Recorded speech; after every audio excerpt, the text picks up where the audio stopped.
Sorry, I'm just trying to make sure I have everything set up.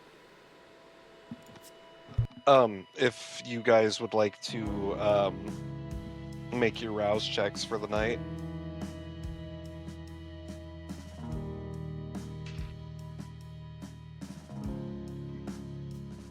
I got a 5. 1 pass.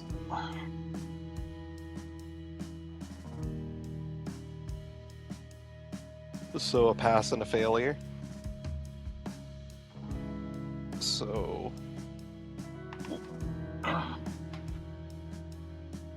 Mel, you will not be receiving any hunger for the night, and Avery, you will be.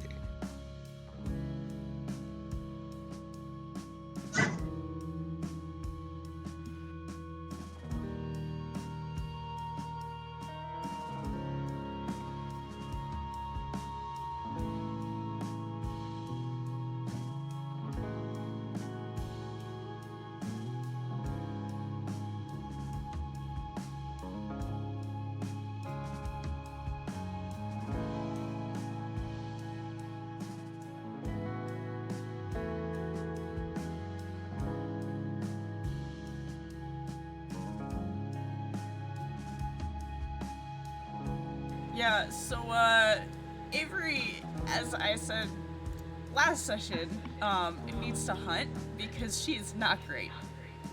Uh-huh. And being cooped up in a room with a bunch of humans right now, even humans that she loves dearly, is probably a really bad fucking idea. Yeah. Yeah. Vanitas, welcome. Hi, I feel welcomed. Hello. So, you didn't miss much. We just started the, we're doing the rouse check, so if you want to drop your rouse check into group rolls. Ooh, yes, I will do that.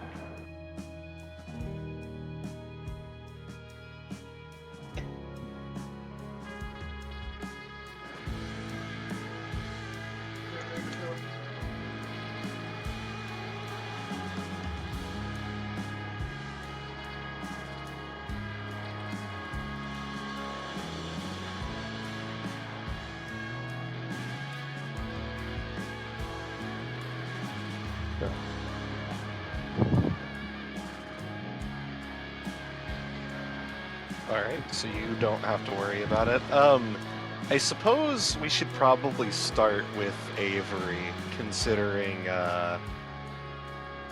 what you're dealing with at the moment. Help. May I ask what level of hunger you're at? 4? What happened? What? You're at 4? So, Avery keeps forgetting to hunt, and also has not been very lucky with her rouse checks.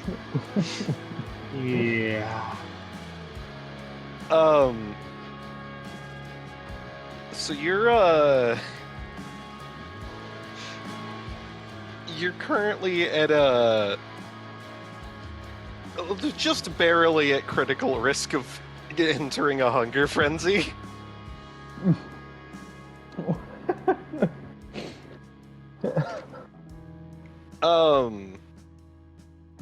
So you awaken and you feel starving. Hungrier than you've ever been in your entire existence. Hungrier than you thought you could possibly be, and you feel that animalistic force within you, the beast, thrashing, gnawing, demanding to be fed.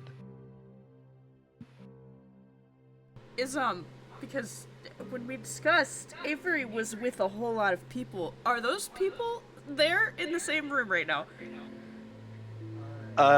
Yes. Oh, fuck me. Okay. So, luckily for you, Hunger Frenzy only triggers under a few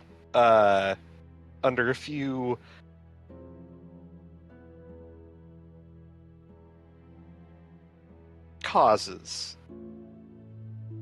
So for one, obviously, if you hit hunger 5, if you incur any hunger after that, you will instantly go into a hunger frenzy. Or if you are at hunger 4 or higher, and you catch the scent of blood, you run the risk of entering frenzy. Let's hope that doesn't happen.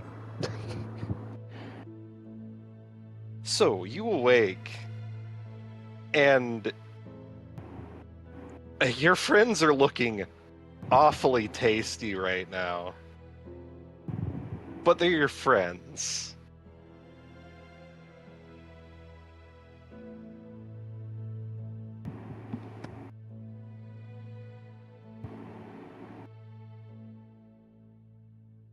The hunger has yet to blur that line for you just yet. Avery, without saying a fucking thing, is going to very quickly, like, run for the closest exit to wherever she is.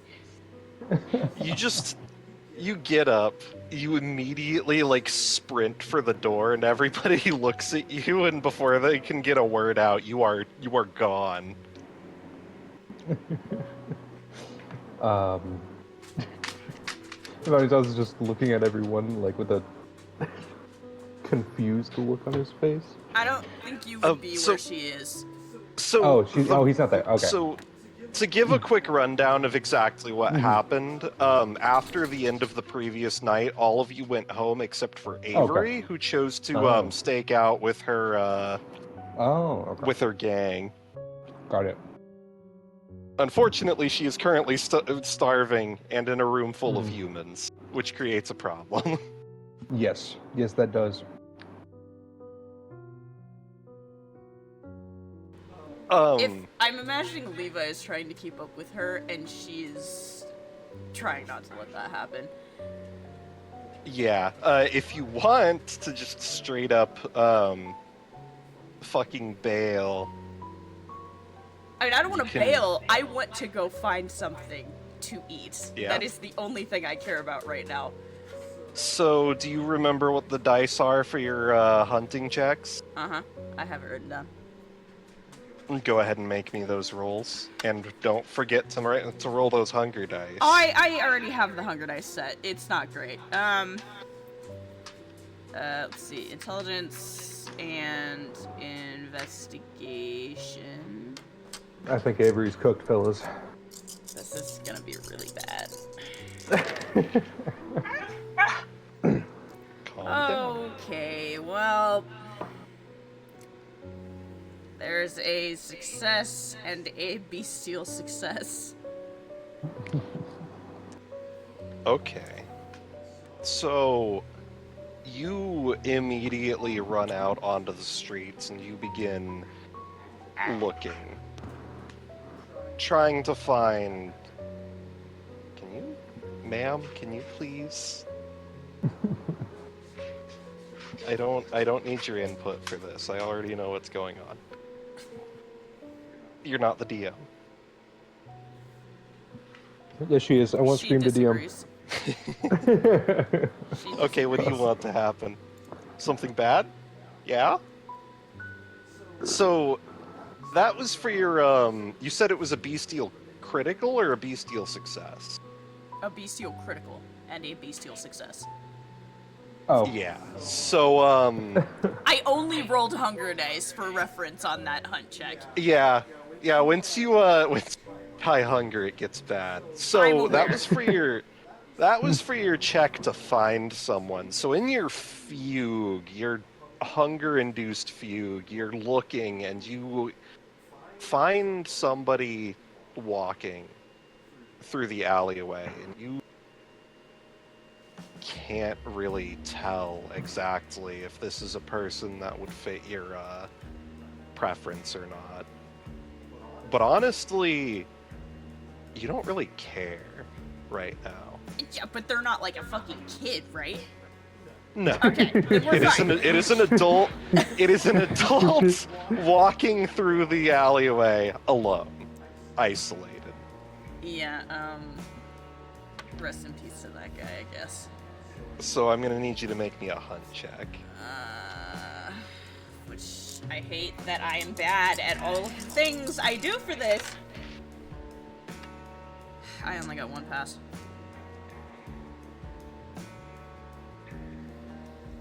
Okay. So It's not great. hang on, I need to check this.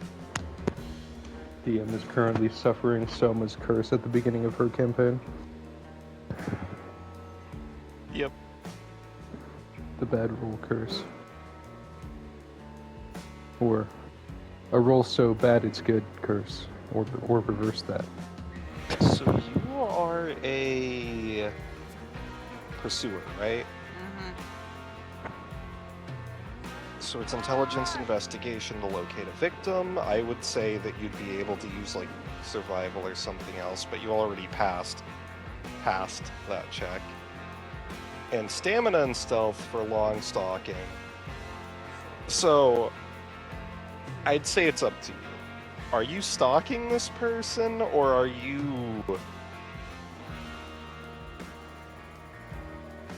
going to try and do something else? I'm gonna be perfectly honest with you, Liam. Mm-hmm. She'll do just about anything to make sure she doesn't eat one of her friends. And one of her friends is currently following her.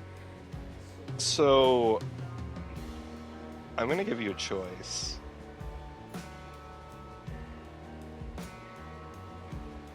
You could stick with that roll, which I'm gonna be honest with you, I can't guarantee is going to be enough. Or you can choose to use a different set of skills. Okay. If you wish to simply jump the guy, you could use dexterity or strength plus athletics or brawl.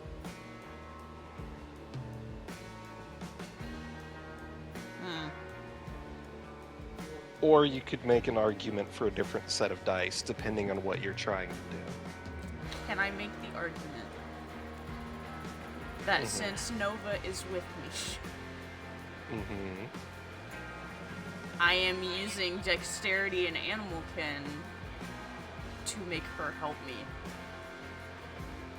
Yeah, Cool. I'd say you could do that.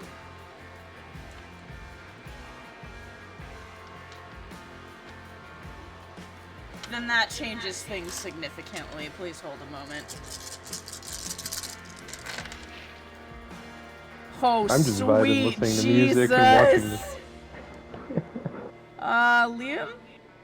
Liam? Do you want to look? Do you want to look at what I just rolled?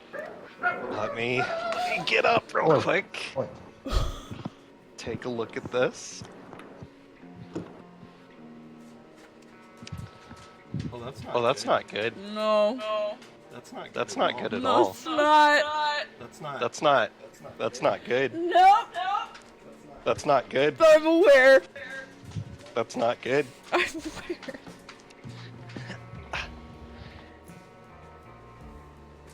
Alright. You get this guy. I need you to explain to me exactly how this happens. And then I'll give you one more thing to roll. Nova is... Avery is looking for something to keep her from biting Levi. So, she sends Nova after this guy who's in an alley doing shady alley things. That makes them probably not a good person, right? Ali Probably. is being shady. Probably. Probably. So, He's shady, yes. in Totally. complete desperation, she is going to say Nova fetch. And immediately on your command, Nova jumps and grabs the guy, pouncing on him, and the second he touches the ground, you are on him. And I'm not going to ask you how much you want to take from him, I am going to have you make a roll.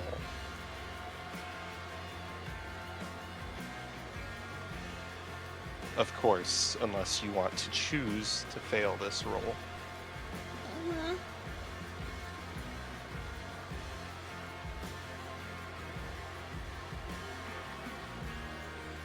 One second.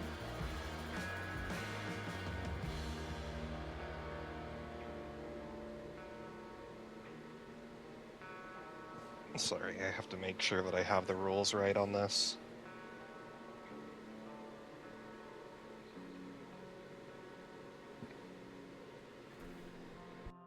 My dog has discovered that slamming her toy on the ground will make it squeak.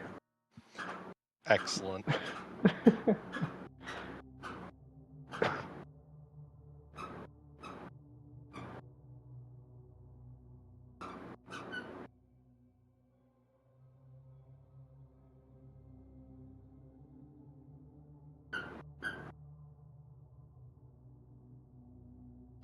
Let's see, sorry, one second.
Why is this such a difficult fucking subject to find?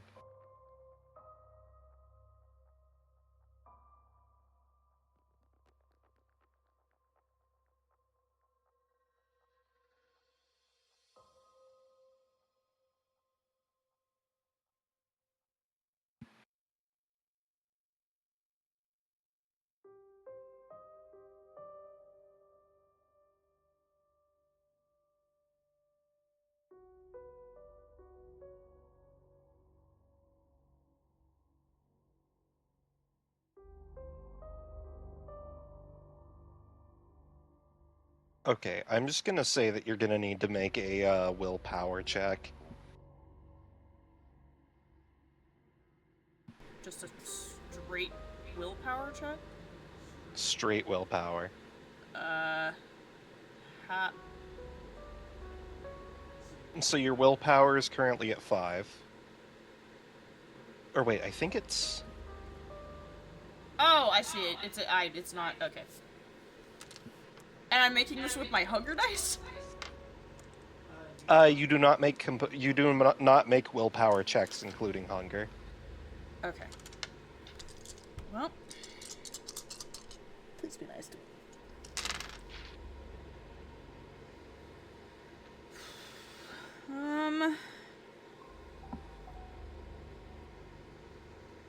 Pass, crit success. So that's 4 successes.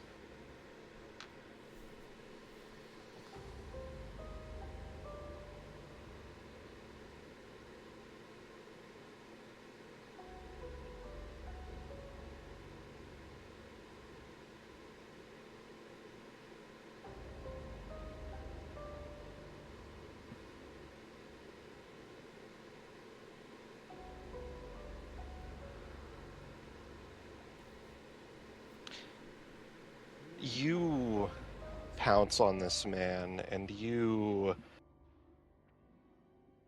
drink deeply. I'm going to give you a choice here. You can pull back after slaking only 2 hunger. You could take a harmful drink, which can slake up to 4. Or you can drain him completely and remove all hunger.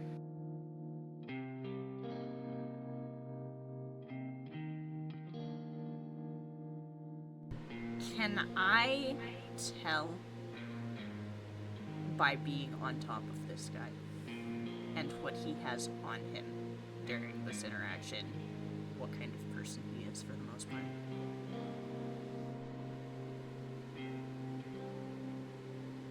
Let me do something real quick behind the scenes.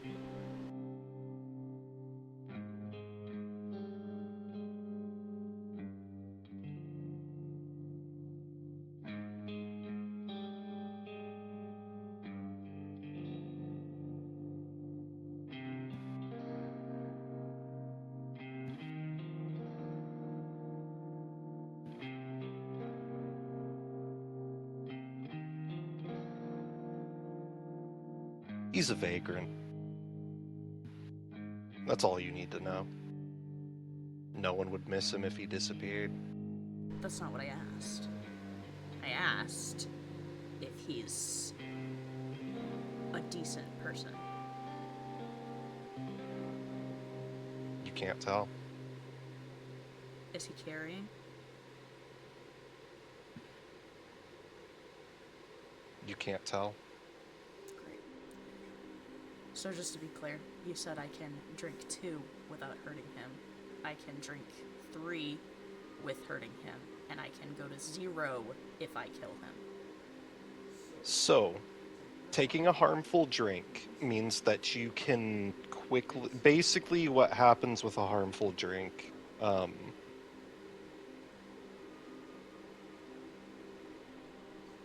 I have to grab the ruling again real quick. Harmful drink from a human that risks death unless treated. The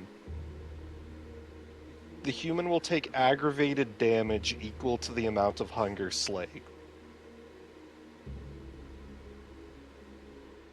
But I can't go under 1 But you unless I cannot kill the go guy. under 1. Yeah. So you could slake 3 from a harmful drink.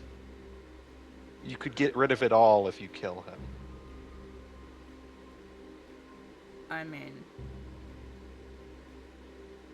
theoretically, I'm a vet. I could probably fix whatever damage I just did to stabilize him. I've done it before. If you think you can make that check. And the check, I'm assuming, would probably be, wits medicine? Probably. Or composure medicine? Probably. Yeah, I'll do that. It makes the most sense anyways. So...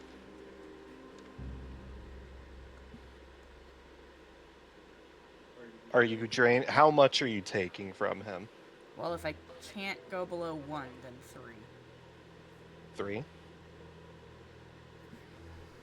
So now he needs to make a check. Difficulty equal to the amount of hunger slaked to survive the blood loss. So let's see if he even survives this long enough for you to...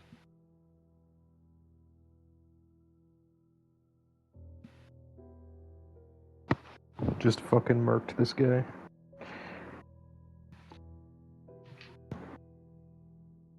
Avery, God damn it. you drink, and you feel the hunger, the painful, agonizing hunger slowly wane. You feel like you need more. You feel like you should take every last drop, but you manage to overcome that beast inside you and pull yourself away. And as the hunger clears from your eyes, unclouds your mind, you look down and you see just a person. Some unfortunate vagrant. No obvious markers of a criminal past. You see them staring up at you with glassy eyes, their neck torn open.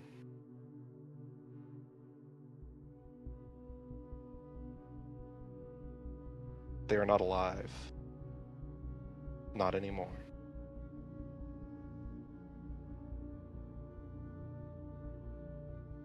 Avery.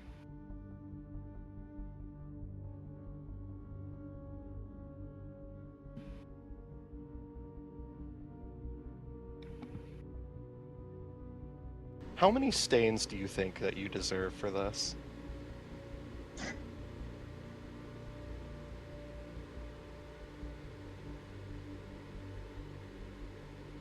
And she didn't intend to kill him. She was gonna try and fix it.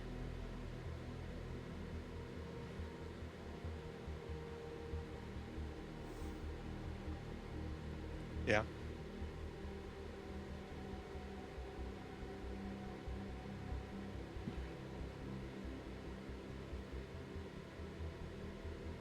Go ahead. Make me a composure medicine check.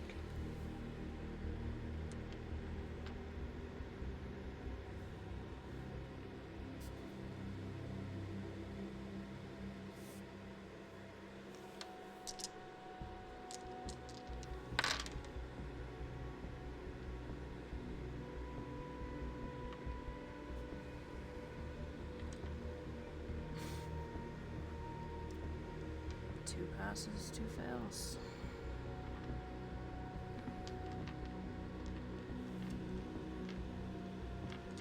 You do your best. You try so very hard to staunch what remaining blood from spurting from the neck. You try to fix this, but you knew the second that you looked at this that he was already gone.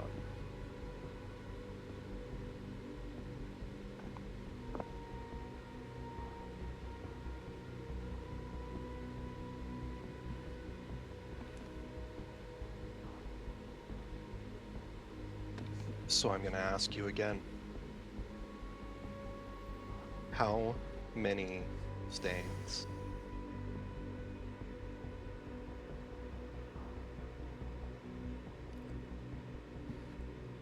Shit, I don't know. Probably 2. 2. Then I would like for you to add 2 stains to your counter.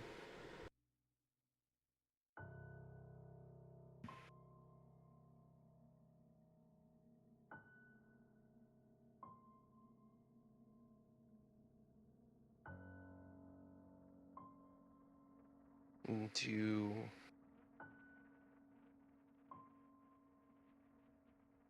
barely have any time to take this in when you hear a gasp at the other end of the street, the other end of the alleyway, from the way that you came. Avery, holy shit!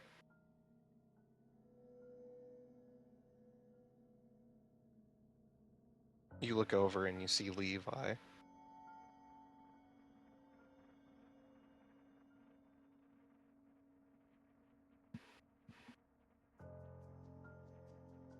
Avery doesn't even look at him. She's just staring at the person.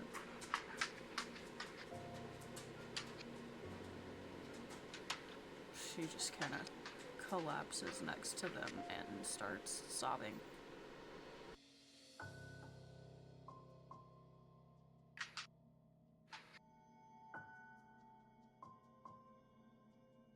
Avery, what did you do?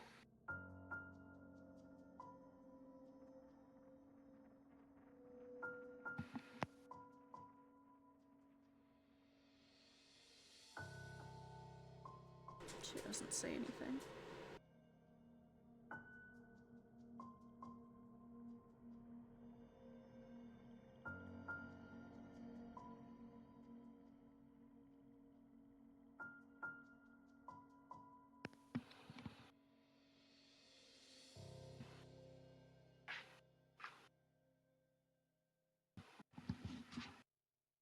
You see Levi shift on his feet.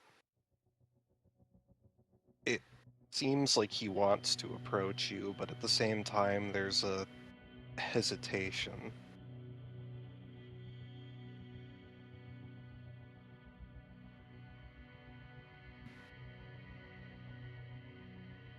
You're scared. Nova.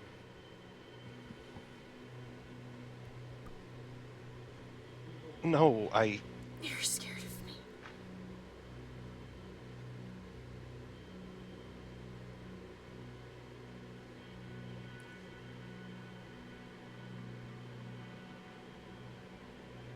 I just, I,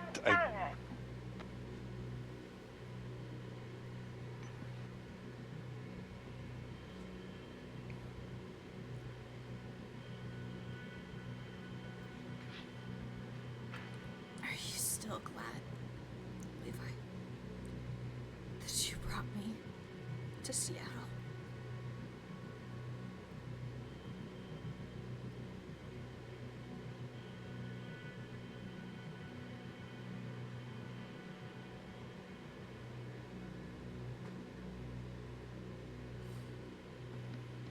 This is what you agreed to work with.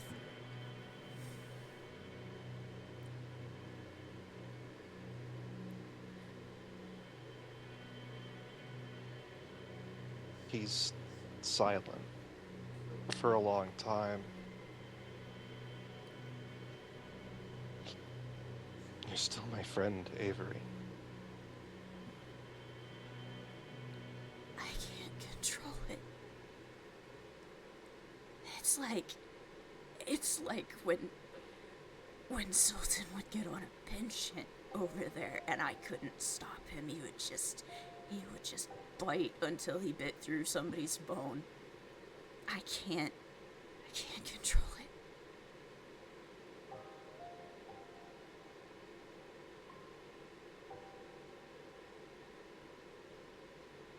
Sort of fucking dog you can train. I don't know how to train this. I don't know how to fix this, Levi. I didn't mean to.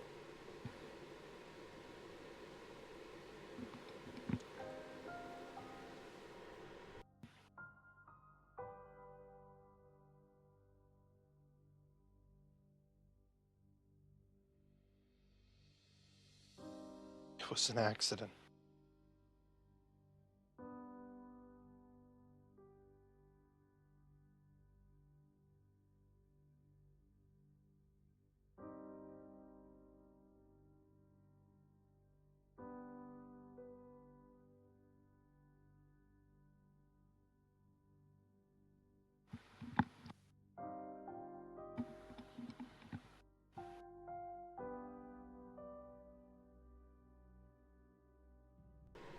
Call Sebastian.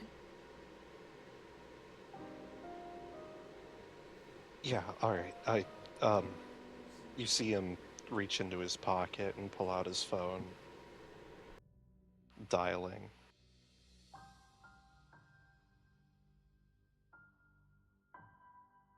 And that's where we're gonna jump over to Vanitas. Yes. Vanitas, Mm-hmm. you awaken from a very pleasant rest. Mm-hmm. How do you begin your evening? He'll likely begin by curating another outfit and I guess just getting himself prepared for the day, putting on makeup, things like that.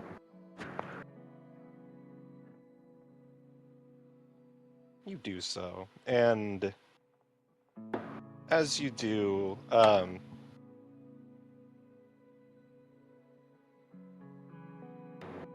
you hear running from the hallway to your room, and then you see Sebastian.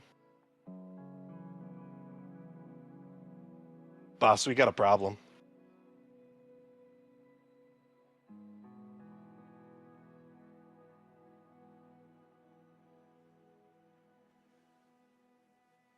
It's Avery. She's in trouble.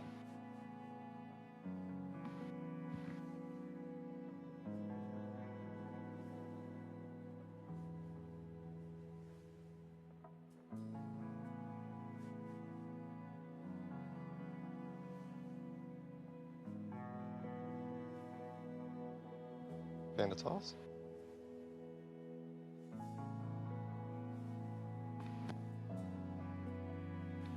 Vanitas, are you still there?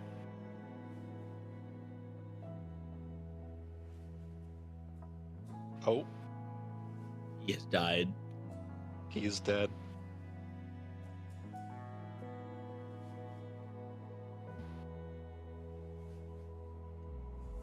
Are you alive?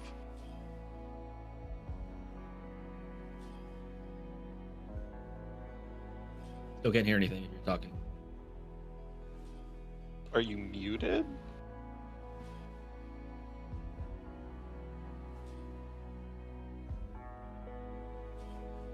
Did you unplug your microphone by accident?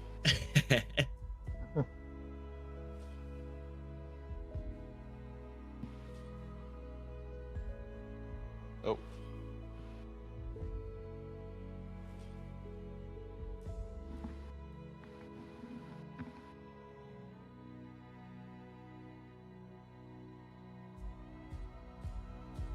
Hello? Oh, Hello. Oh, there it is. Okay, Hey. cool. Yeah, it wasn't Did you- registering my voice. I heard you guys just fine, but Weird. Did you Yeah. figure? Do you have any idea what it was? No, it just randomly started working again. Weird. Yeah. Okay. Well, I'm back. Vanitas, he he sighs and he says, "Get the limousine prepared. I'll be up there in a moment." Yeah. Just hurry. All right. Yes. He will grab his gun, holster it, and begin heading upstairs.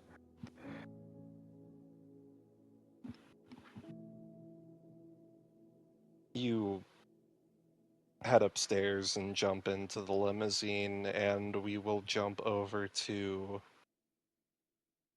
Mel. Mel, you awaken.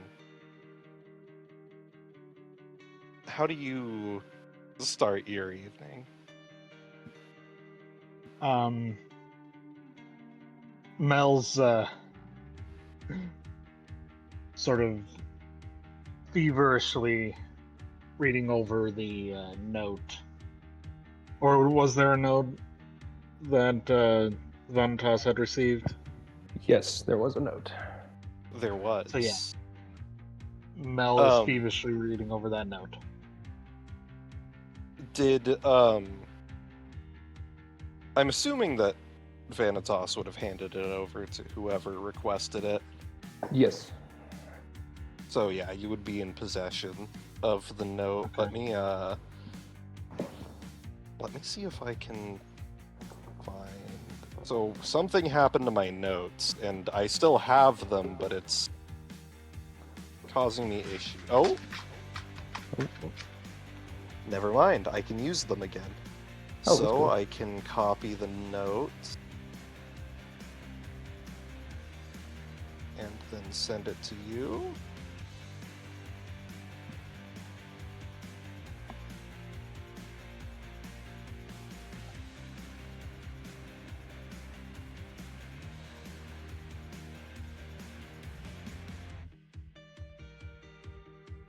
Here we go.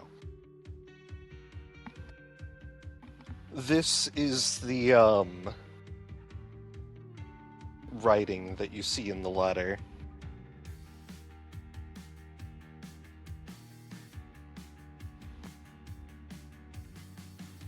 And it is written in this exquisite cursive.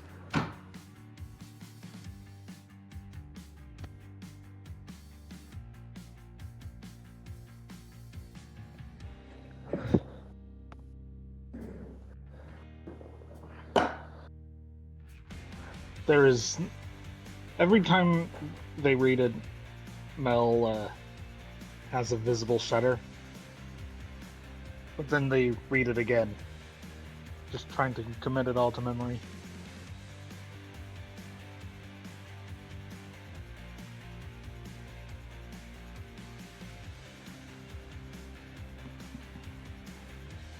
You pore over the writing again and again.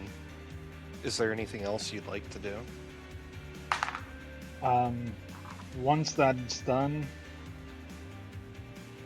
this is going to seem like a non sequitur, but Mel starts imitating yawning.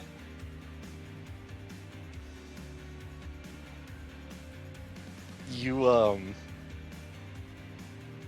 pantomime the act of yawning.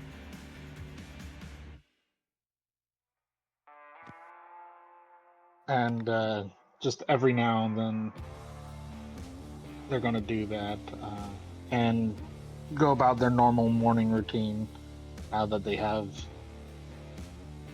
their new haven.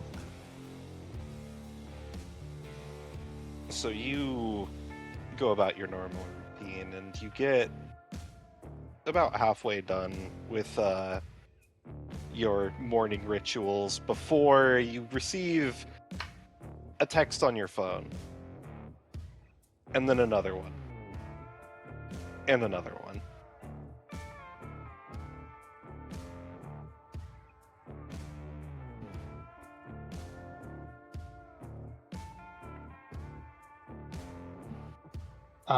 As engrossed as they are in tending their plants at the moment, they finally check after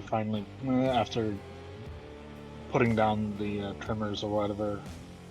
And what are the texts?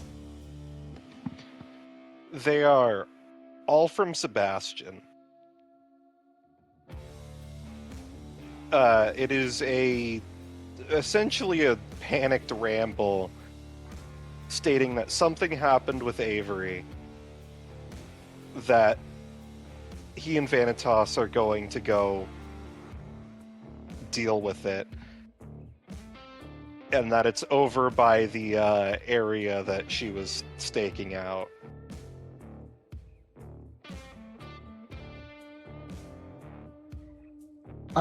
Assuming the worst is happening, Mel puts a goblet into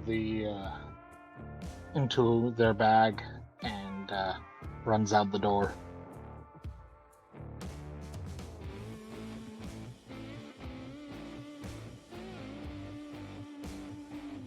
You grab what you need and you head out. Silas.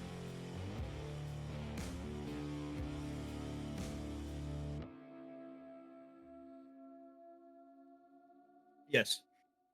Sorry, there's a bunny outside mocking my cats, and it was rather hilarious. So 2 questions. One, have you moved back into your hideout yet? Or are you still staying at Vanitas's? If the threat's passed, I've moved back. That is a question of whether or not you feel the threat has passed. Nah, I've moved back. So, you awaken. You got a pass on your hunger check, didn't you? Yes, yeah, I threw it up in group rolls. Yes. So, you awaken feeling quite refreshed. And what would you like to do?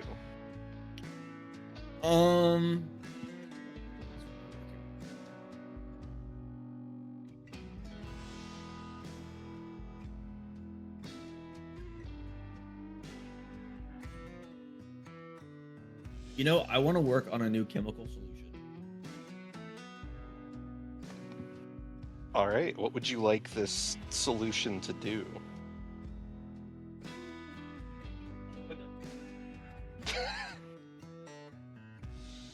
What? Ah, Did it say open the window? He wants a solution to open the window?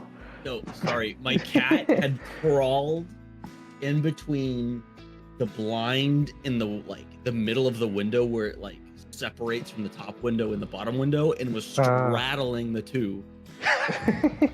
Ah, yes. Ah! That's what I thought was gonna happen. Gravity affects you. Yes. Gravity exists. Gravity? Who gives a crap about gravity? Gravity? Gravity in this What do I economy? want to do?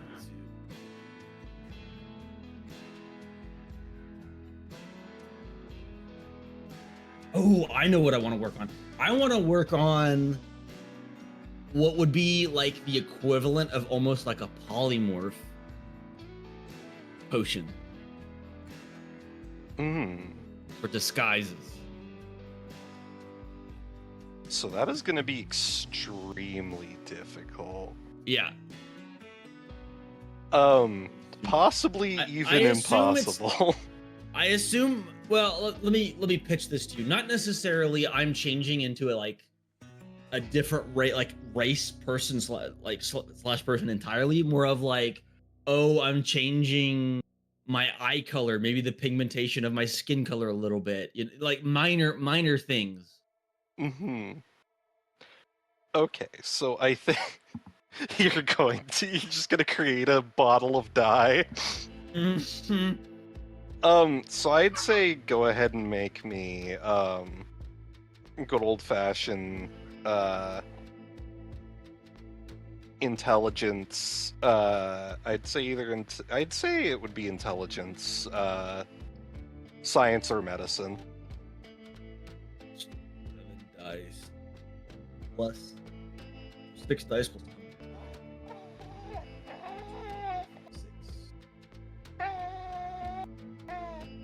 What's the roll?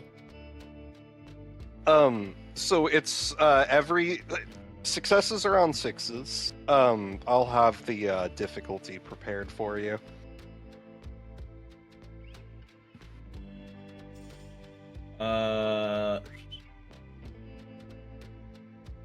I got 2 successes, a crit success, and then I guess I got a crit on my hunger dice. 10 on that. So that would be a bestial critical. Okay. Critical success, correct? Yeah. So that comes out to 6 successes. So you just barely managed to produce a single dose of this body-altering chemical. Okay. Which I will say will allow you to change one aspect of your appearance, specifically color-wise. That's fair. 'Cause I think that's on par with vicissitude. Yeah, so it's Yeah, not. it's- Vicissitude allows you to literally completely change your body. Yeah, However, I'm it not also going only for allows that. you to change yourself. Right.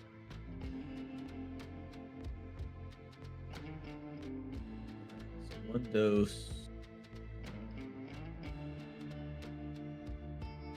What do I call it? Body mod. Potion. Dose.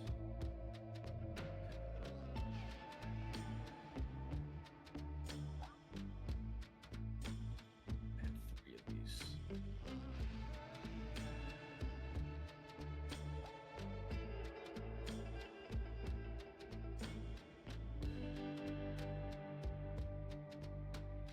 Okay, cool. And then I'll head back. I'll head to the nightclub. All right. So you finish this compound and you head to the nightclub, and you see, as you're walking down the sidewalk, you see Vanitas and Sebastian currently jumping into a car with extreme urgency. I'm gonna try and catch them before they take off.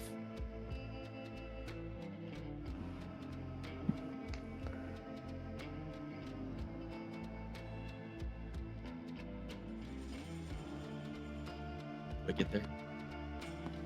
Yeah, How do you you- managed Oh, to okay. run over, and Vanitas, you and Sebastian see him like sprinting towards the car. He opens the door and says, "Get in." I'm gonna like dive in, not stopping, just full on plank through the door. you action movie slide into the back seat.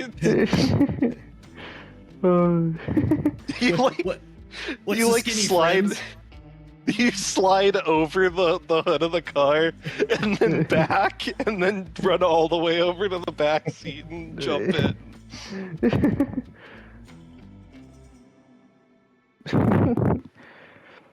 All right. Well, since you just got here, we have a bit of a problem. Okay. Usually newer news comes first. Newer news? Yeah. What? When do we not have a problem? Well, true. Yes. This problem involves Avery, though. So, No, it's that a is little new. urgent. Yes, that is Okay. new. Yes. So, I don't know exactly what it is. I just rushed out the door, so we will find out. Sounds exciting. Yes. Well, Unless you wanna onwards and ask upwards, I guess.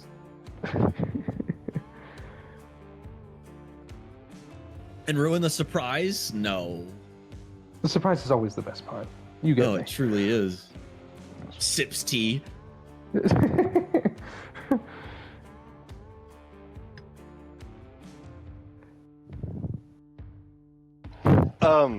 So you all, oh god,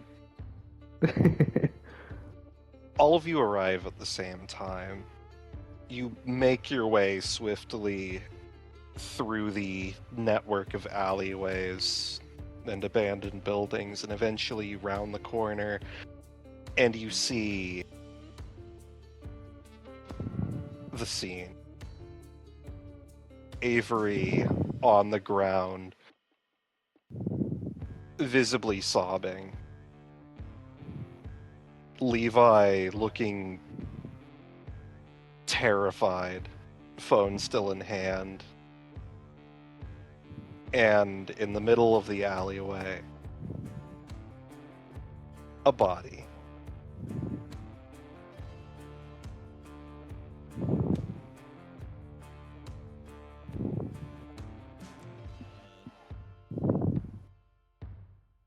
Seems to be a problem here.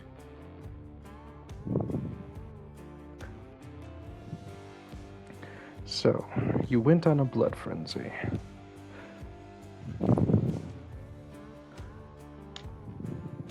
Avery is just sobbing into her knees with her back to the brick wall.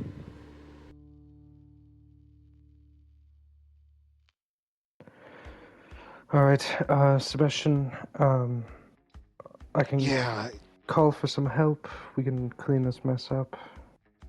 no, I've got the shovel. All right. Who needs a shovel? Well, I'm, someone. I mean, unless you've got a better idea, I'm gonna, take this body out to the cornfields. And risk it being discovered. It's better dissolved.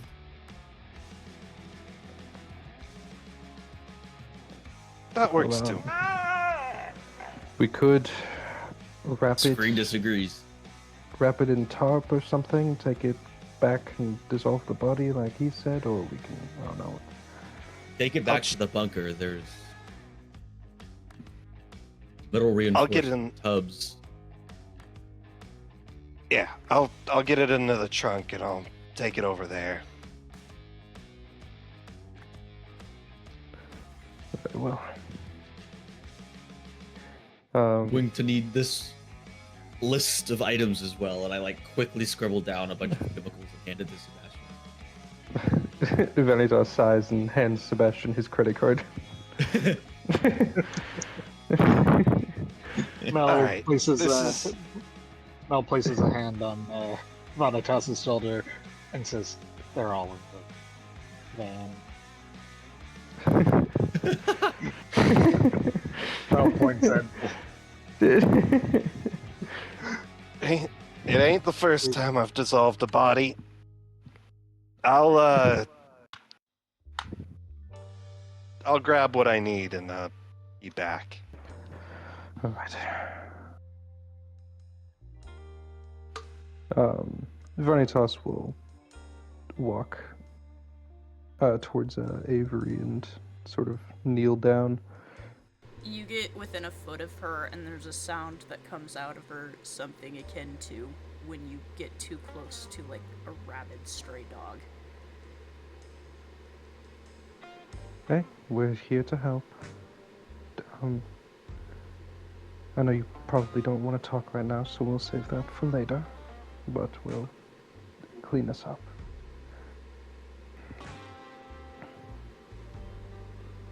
You see the red eyes looking at you, her ears pointed and canine-like, black fur showing up at the edges of her hoodie and around her ears and neck.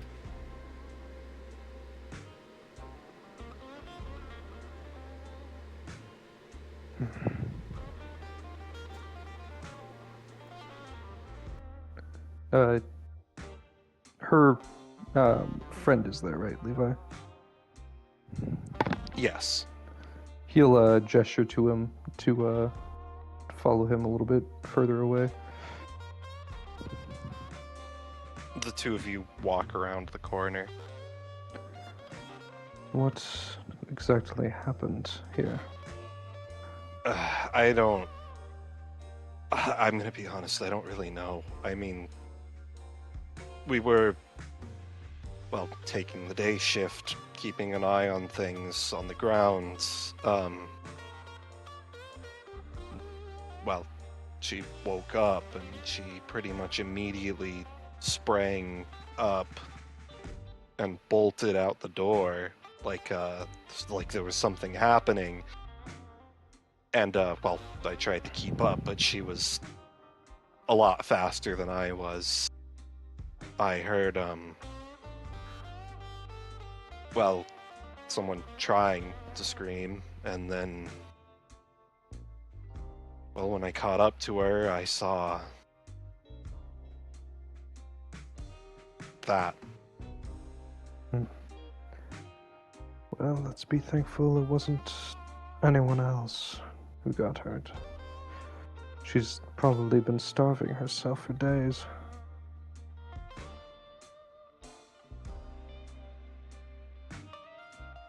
I mean, I noticed she was looking a bit sickly, but I wasn't expecting A little that. something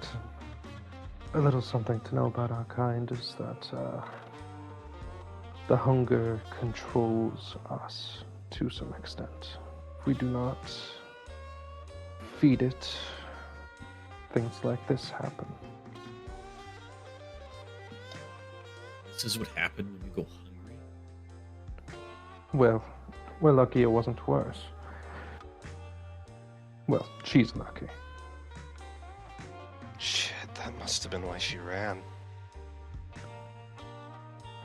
Well, the situation's contained, and, well, she's as okay as you can be in this situation.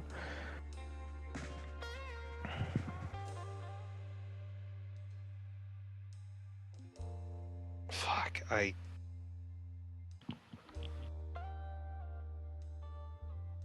wish I could help her, but I don't. Don't stress about that. It's something that our kind, has to deal with on our own, for the most part.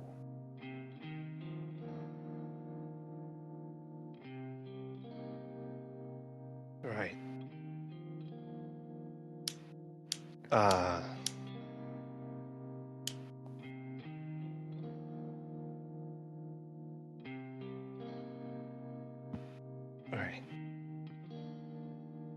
Look, she's not okay. Do what I you haven't can. seen Oh, sorry, let him continue. I haven't seen her like that since since Sultan died. Hmm. I mean, at Just- least then I knew kind of what to say. I don't. This is it's a bit beyond me. Well, do what you can for now. I know she probably trusts you way more than anyone else.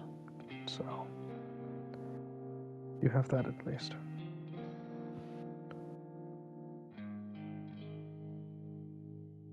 I can try.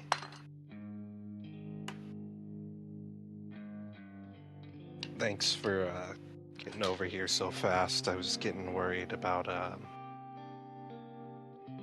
well, other people coming through. I do what I can for my friends, as do they.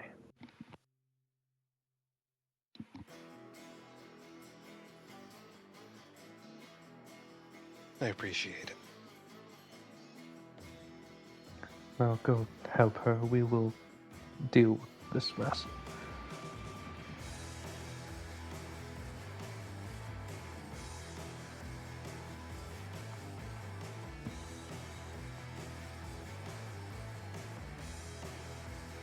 He nods and goes back around the corner.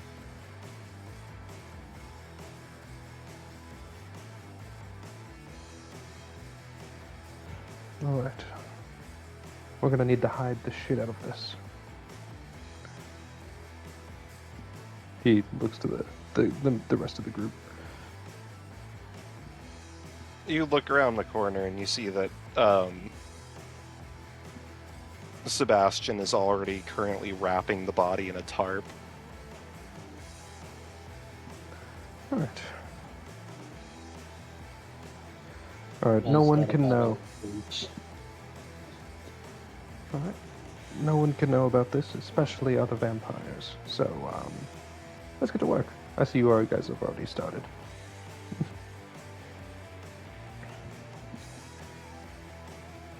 Mel, what did you say? Mel's got a bottle of bleach. You get to work cleaning the scene. After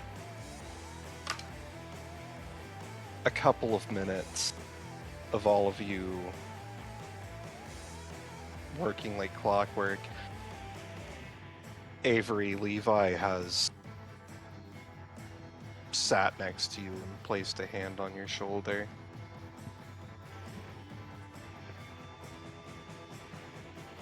She probably snarled at him too at first, but stopped.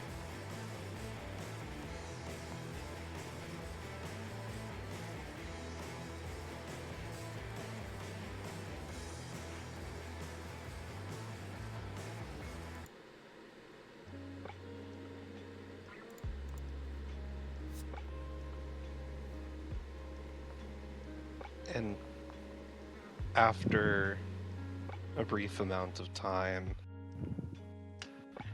all of you hear something moving. It sounds like galloping. The sound of hooves against stone coming from above you. And then you see a figure leap down from the rooftops. The familiar appearance of Avery's sire, Aradia.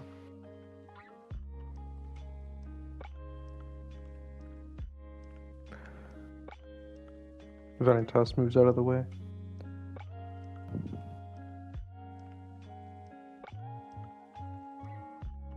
Avery, what happened? I can't control it.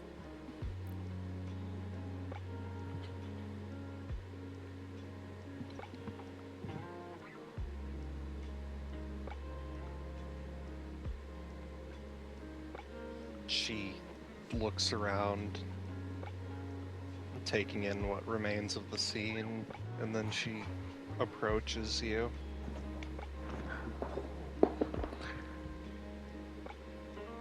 You lost control.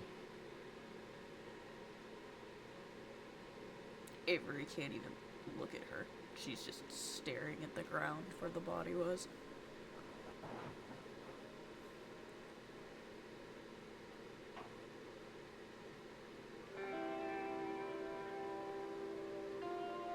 How long has it been since you last ate?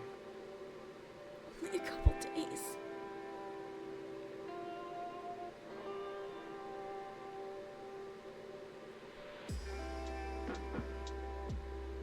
You pushed yourself too far.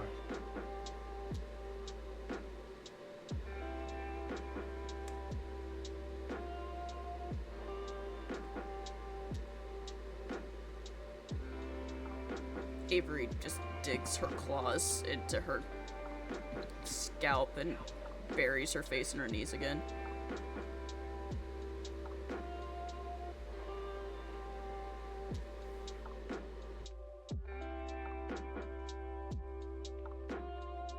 This isn't your fault.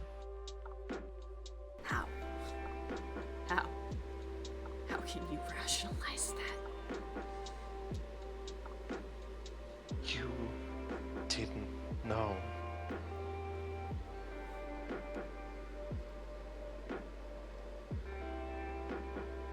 This is the second alley that I have soaked in blood like this.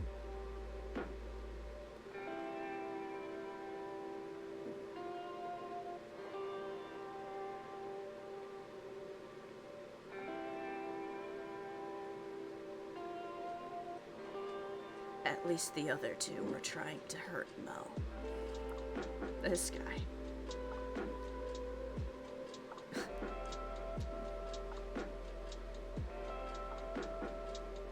This guy didn't do anything.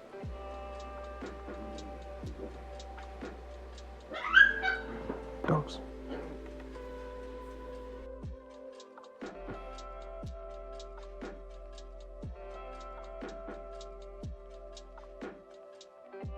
I'm sorry. Truly am.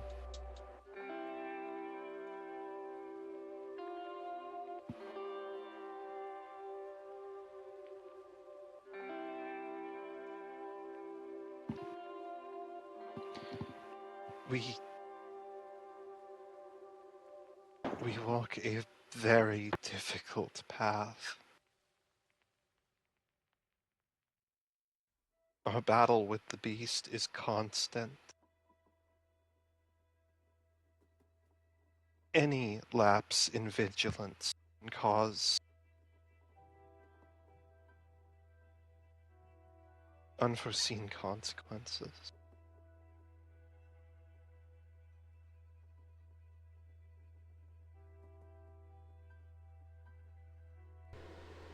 I just didn't want to hurt the others.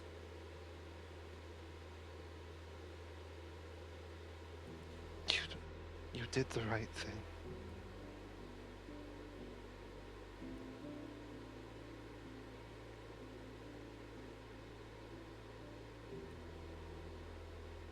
What if that had been Levi?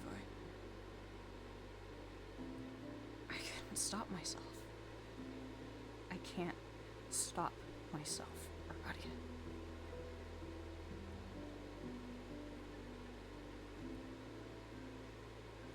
I can't control. It's like watching my canine go crazy on somebody and I didn't even command them to do it, and there's no fucking way I could ever stop them. I can't control it. It's like it's a different person.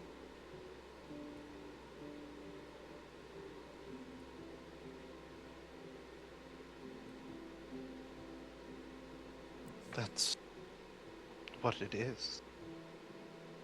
And the worst part is, I recognize him.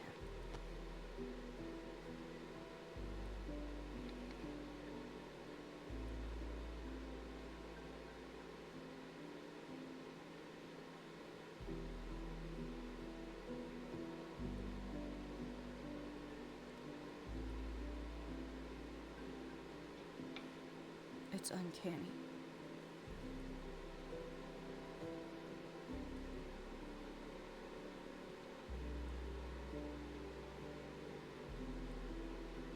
And I hate that in some small way, every time he shows up, I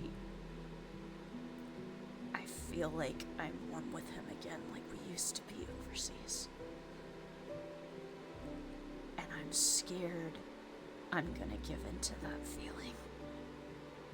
Just to feel it again.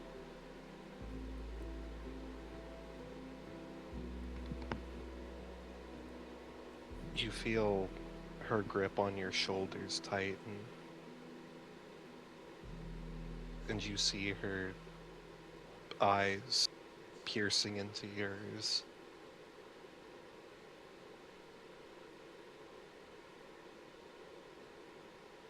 Whatever it is, your beast, it is not of this world. It is not you, and it is not anything else.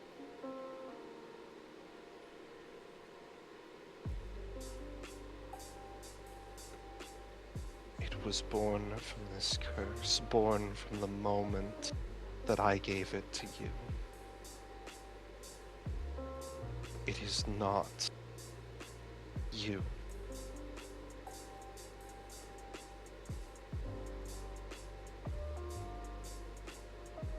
And it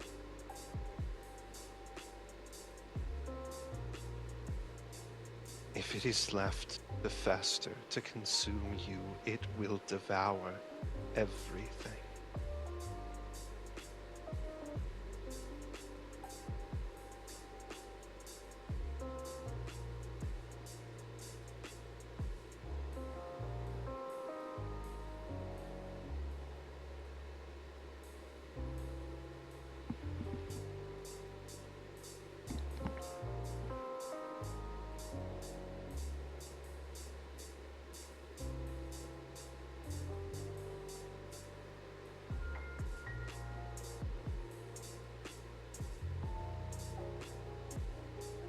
Understood.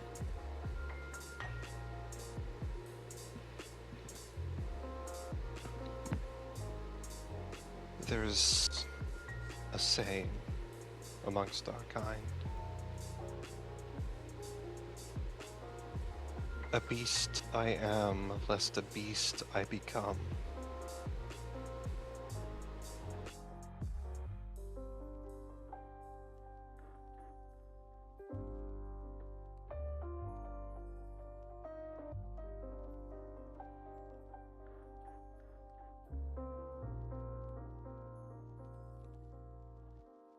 We are not born into this understanding how to control our beast. And unfortunately, we are not given time to do so.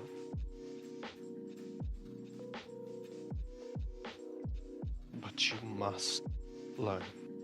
And I will try.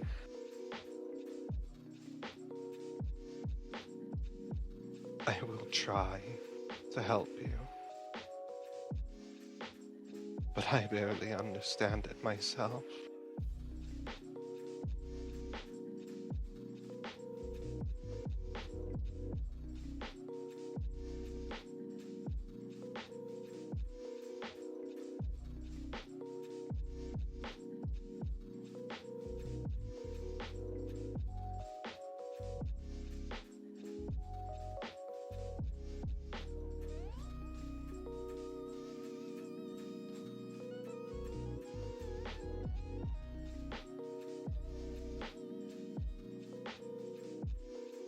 She stands up and offers to lift you up as well. Avery lets her.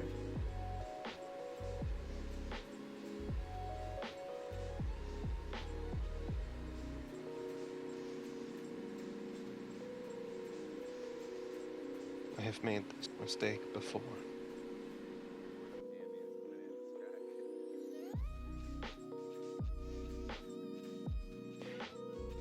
As a matter of fact, I believe that almost all of our kind have at some point.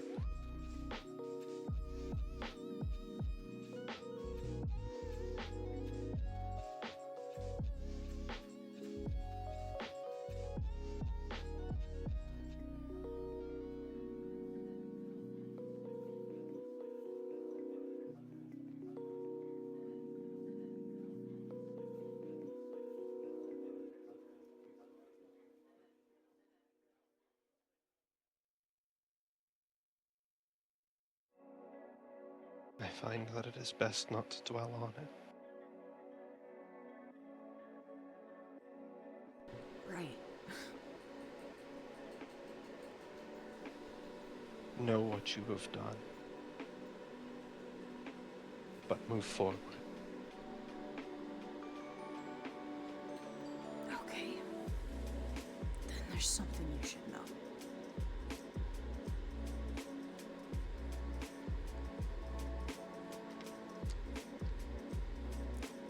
I think we found him. Oh, Him. Araya.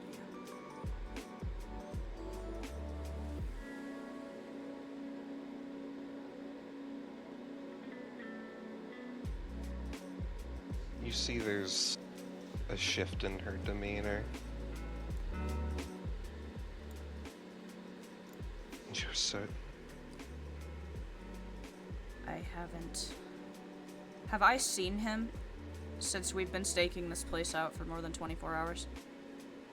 That is a great question. I will have you roll a active. I'm gonna say no hunger dice for this since it's retroactive, so I can't really punish you for it. Okay. I would say roll wits. It would be wits perception. Or, awareness.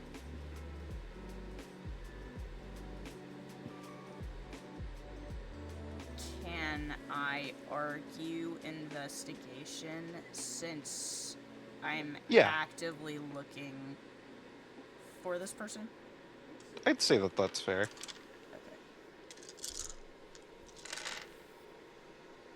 Oh, Jesus. Where was this roll a minute ago? Oh?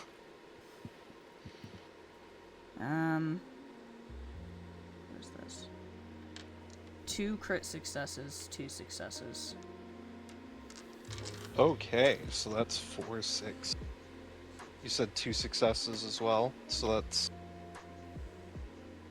2, 4, 6. Yeah, so that's 6 successes total. Yeah. So, among the things that you would witness,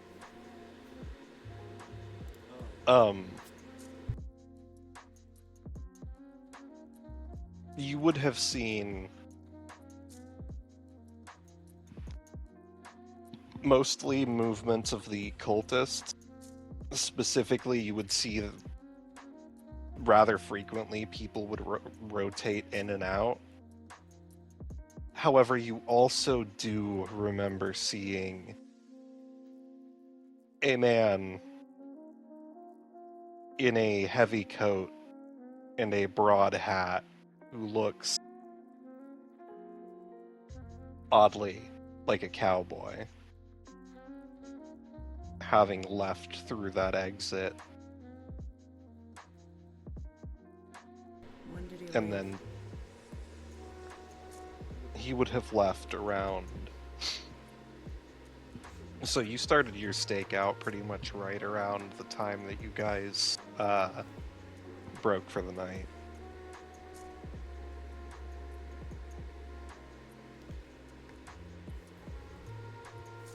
You would have seen him leave Mel, Avery says, looking in their direction. Huh? The list of people in your group. Which one was the one that you weren't familiar with?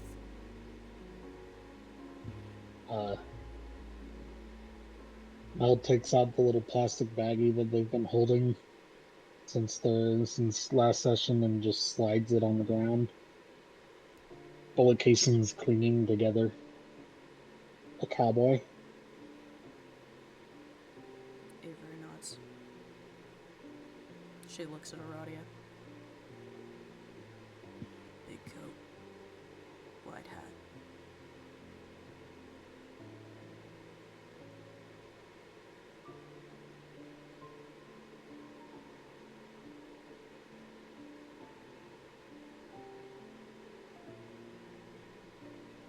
Then he really is out there.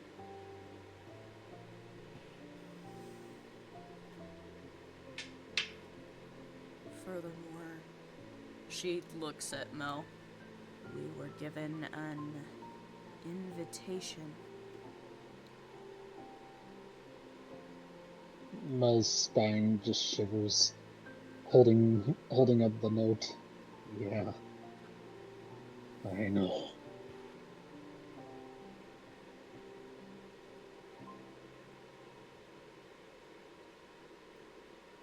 By the horned one.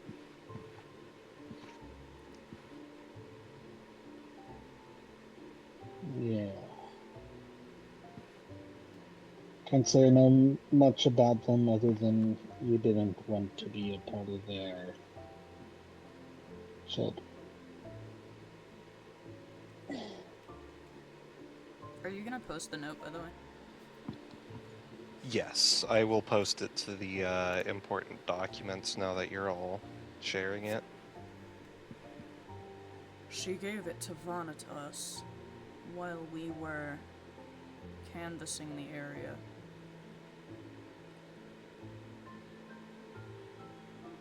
Has Silas seen it? Silas, do you take a look at the note?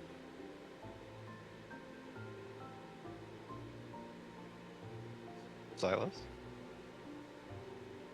Silas looks up from where the messing with the dirt, where the blood was. What note? You look over and you see that Mel is holding up a note. And if you approach to take a look, you will actually recognize the seal placed upon it. You would recognize it from your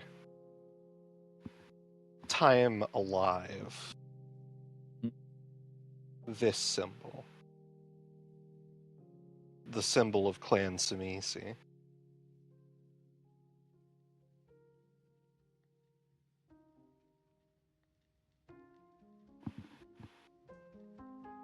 More Samisis survived the revolt, huh? This just got interesting.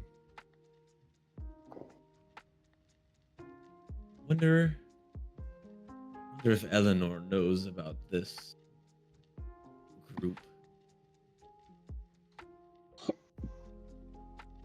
Or it could also just be pretenders. We'll be interesting, even more interesting to find that out.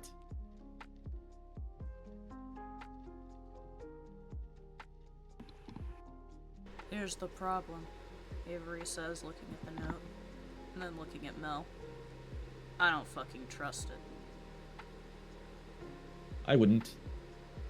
I Anything with that seal usually leads to someone with a knife in their back. Actually, mean, Mr. it's Wright. more of I'm scared what they're having to offer than anything else. Don't trust it, but yikes. Silas, specifically something would catch your eye within the note. Huh? The mention of hospitality.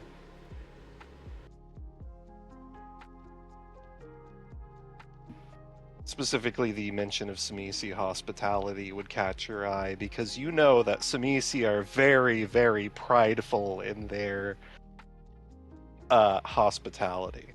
Yeah. You would know that they take it extremely serious. And that an offer, especially an offer from a Samisi to an enemy, is not a small thing.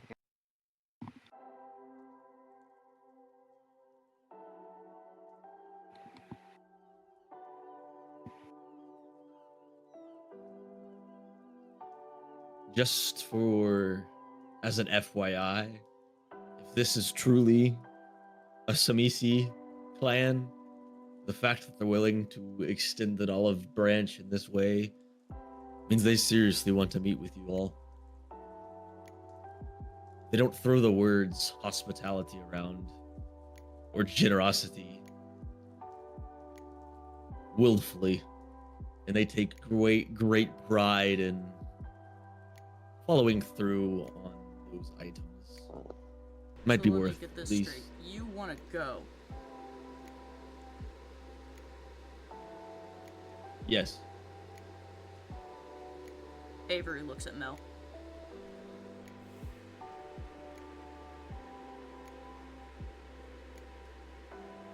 Listen, trust me or not, but the rest of you don't have near as much experience with these.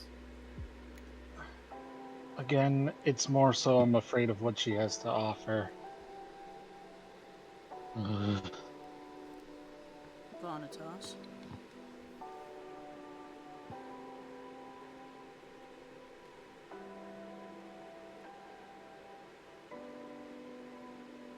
Muted. Vanitas is dead. Oh no, I was muted. I knew it! I knew it! I knew it! Everyone point and laugh! Vanitas looks over and he says, well, unless we're given a reason to not to, and given a reason, unless we're forced to not, unless we're refused to agree, sorry, I am not talking right now. I was just drawing. Unless we are not allowed to refuse, I see no reason why we cannot go. So you all think it's a good idea to go to the house of No, the no, no. woman who adds extra body parts to people? Oh, was that what all that screaming was? There's a guy 3 blocks that way who has 4 fucking arms under his trench coat. That's impressive. But then again, light work for someone of that clan. Are you talking about Bob? Do you know him? I encountered plenty of the thralls of these people. Great. I don't know if that's Bob, though. May I remind you, I've lived under their roof for half of my life. Well, No, it's the just John Vampire. invitation is for tonight. And it is... She gestures to the dark alley. Tonight. Then I suggest we get going. This is a terrible idea. No one said it was a good idea. But, like I said, The question is do I want to be there or shall I just remain away? Well, we can have some of us go and the rest be in contact. So you guys want to split up? That's up to Has that you. ever worked out for us? I'm pretty Already, sure Scooby-Doo told us not to do this, but I don't know. Aradia will chime in and say, if it is, by your reckoning, so safe of an option, I suppose it wouldn't be a completely foolish decision if you wished to go alone. You don't really get what you want in this world without a few risks. So we can all go or concoct a plan. If we're going to split up, I suggest we do it half and half. I have eyes here on this area. The Black Dogs have been keeping a vigilant watch, and we can continue to do so. And Aradia and I do have some business with at least one of them who was seen in the area. That being said, if you guys split up, all of your combat strength is going to be here. No. I There's don't many think we'll have to things, but direct confrontation is not one of them. work. Agreed. For us Me to and show up and then Silas. break their word, this note would not only be significantly out of character, it would cast a long shadow on the name. Any other Samisi still alive would look upon them as lower than garbage. They, like I said, they take great pride in their hospitality, I should say.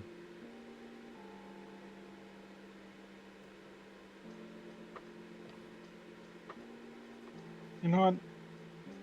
I'm also awfully curious where this is going.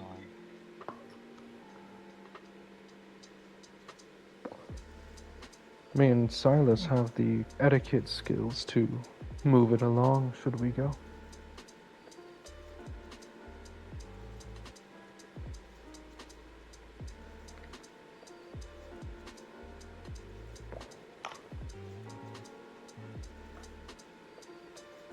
Mel, you're the one who has the most experience with her. Yeah, I'm going. I want to see what this is about. We'll learn more from talking than not. As the person trying to keep you alive, I suppose that means I'm going as well.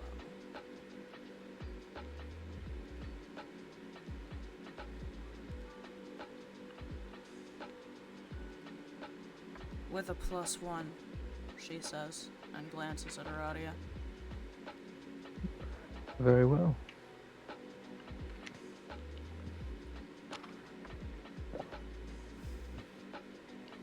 Let's get going then. I'd hate to be, late to this little soiree.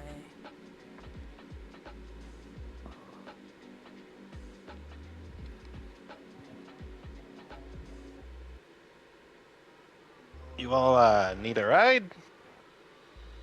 That would be great, Sebastian. Great. I'll take care of the body while you guys are busy talking to some crazy vampire lady.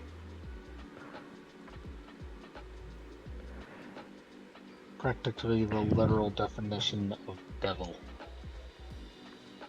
Great. Yeah, I'm not going in there with you guys.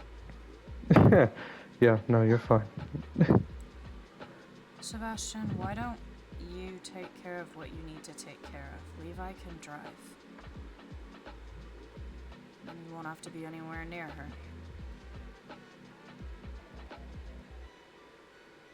I mean, I ain't gonna complain about that.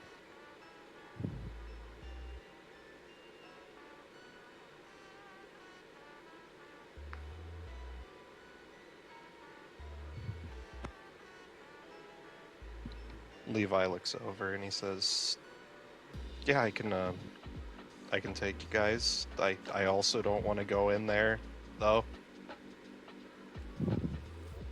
If that's an option." It is. It's an option. Great. I'll bring the car around. Excellent.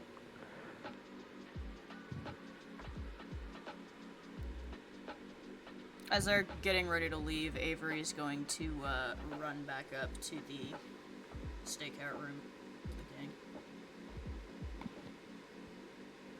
You run back and are immediately bombarded with a mountain of questions. She's gonna hold her hand up and say, "Not now." They all pipe down. I will explain later. I have to go to a meeting in the enemy territories. If anybody comes out of that fucking hole or goes into it, I don't care if it's a stray fucking cat. I want to know about it. Understood?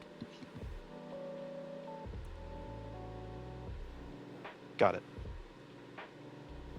She glances at the blood covering her hoodie.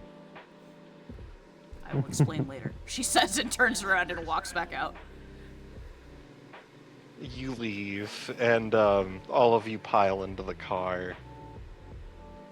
And there is a, not a very long drive, considering that you're already fairly close to Anarch territory.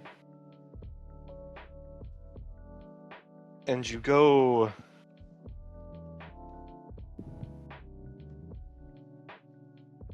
into the quiet town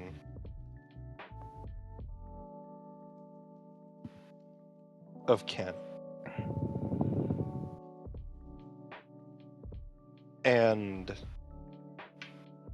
Levi drives by the Masonic Temple, and eventually you reach a abandoned church.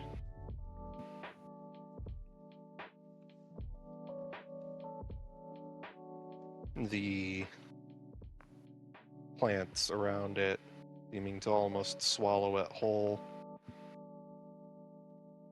Paint flaking from the wooden structure.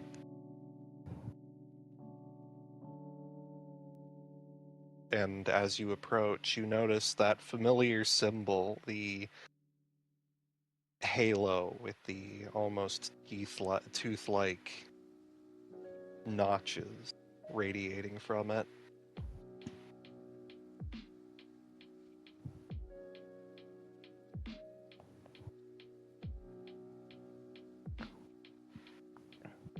Anything we'd like to discuss before we go in? We agree to nothing unless the entire group agrees upon it. Alright. All decisions are unanimous then. Whatever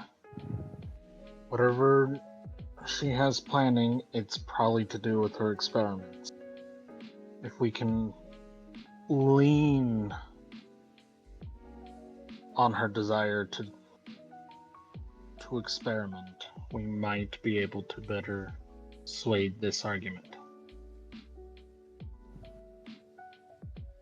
Alright. Whatever it may be.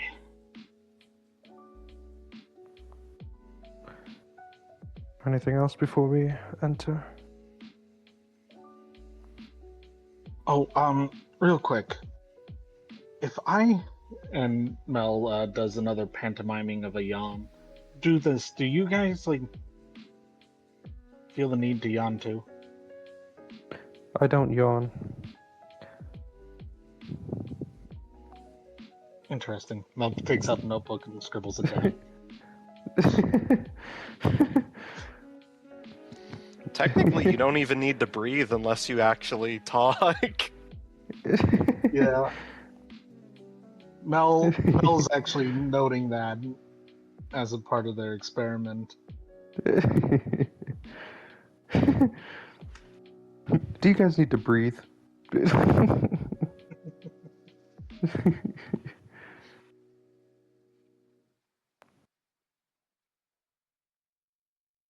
I've been working on trying to figure out what all we need and what we don't need. As in stuff that humans need? Yeah. Oh. Keep me posted on that.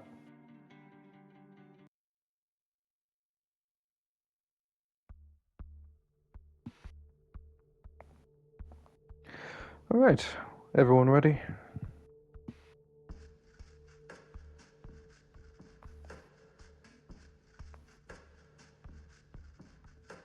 Avery puts a hand on Levi's shoulder and says,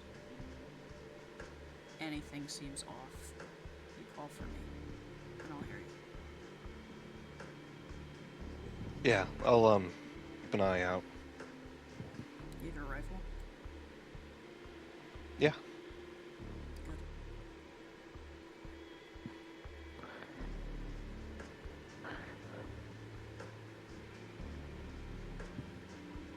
Good. She's going to take her blood-soaked hoodie off before they go in there. You remove the hoodie.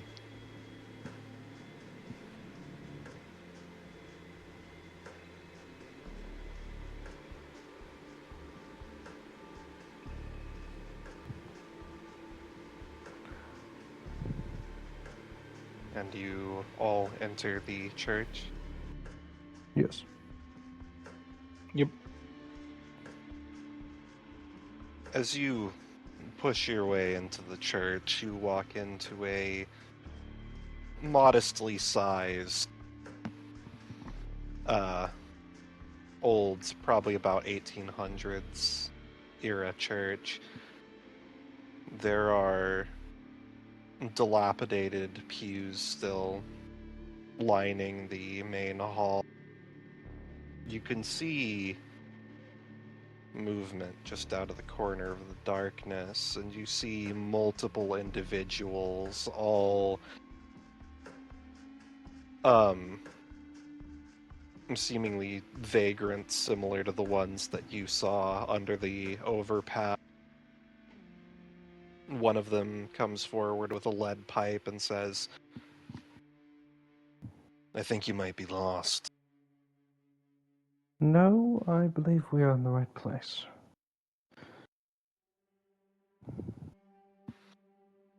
So? You have a patron, right? In this place?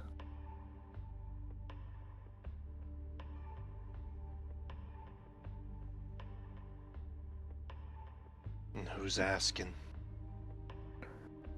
Well, someone that can make it worth your while, it appears.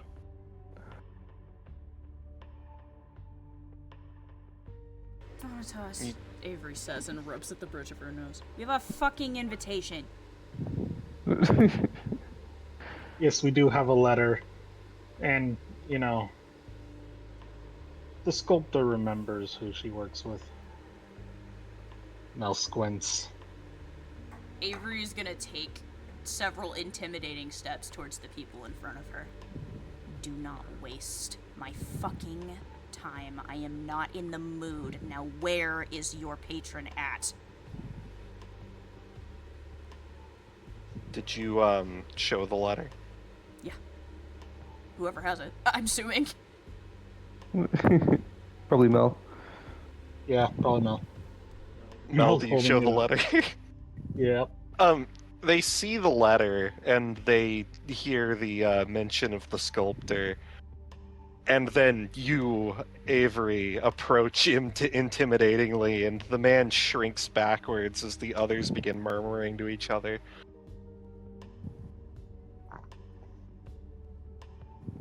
The mistress has chosen them. I'm very sorry.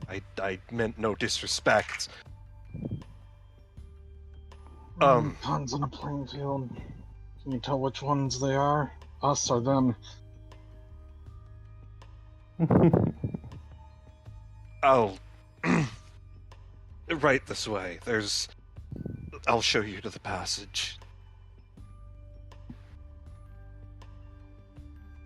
He turns around and the others begin to back away once more into the shadows. And he reaches out. Notably, you see that it appears his fingers on his right hand have been fused together to create a three-fingered claw, almost.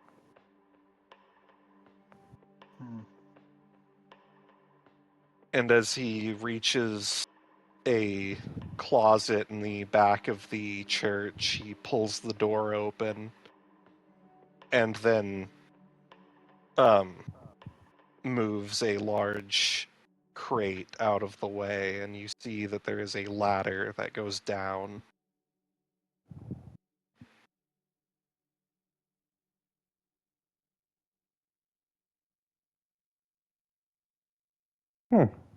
Not ominous or foreboding at all. And definitely not limiting our exit options to only one thing. Definitely not. Totally not. Don't worry about it. Well, who wants to go first? I will, in case this If is a I- trap. If it isn't clear, I don't like these people, and I don't like this situation. Before you go down, Avery, just know your sacrifice was not in vain. She gives you an emphatic middle finger, grabs Aradia's hand, and approaches the ladder. Please bear in mind that these people value manners. Would you like to go down the ladder first, then, Silas? My pleasure. She gestures to the ladder.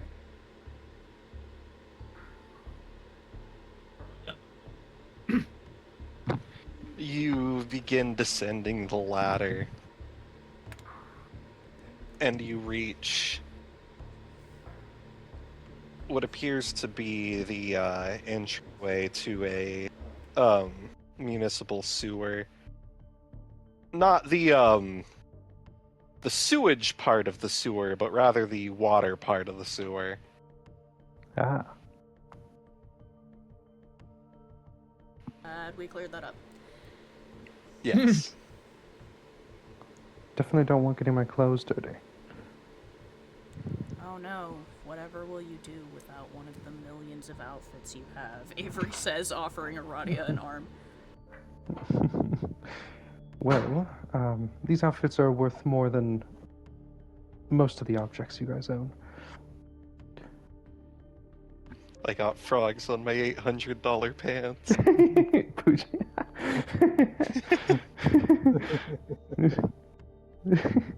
Starts counting in prime numbers.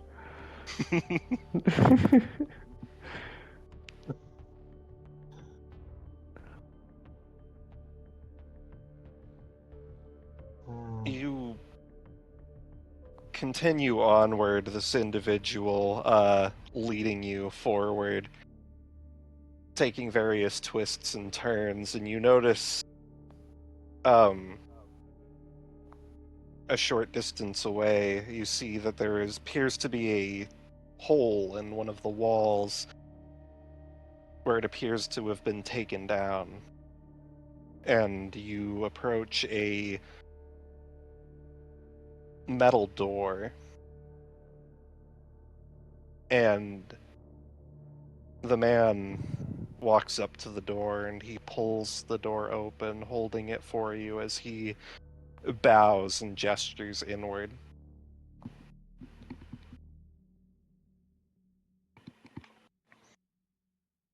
Silas is gonna walk through it. Silas, you enter. And as you enter, you see what appears to be the walls of a morgue. Unfamiliar to you due to the time frame of which it was built. However, it's not too dissimilar to the kind that you would have seen in your time. Silas is gonna take a deep breath. Wait. Smells like home. Well, is gonna have Oblivion sight on and just looking around. Mel, The extra. the moment you activate the moment you activate Oblivion Sight, you immediately notice just how thin the weave is here. Oh. you can almost feel the realm of oblivion just on the other side.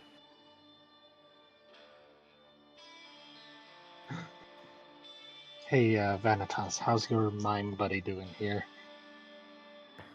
That's a great question. He's gonna look around. Vanitas, Uh-huh. you look around, and you see, looking down the hallway, you see the mime standing at the end, staring at you creepily, and there is a red balloon in his hand.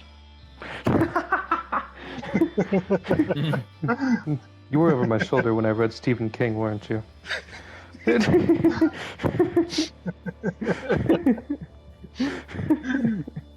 He then proceeds to dance away around the corner. I'm guessing that's supposed to be concerning. No, not at all. Okay.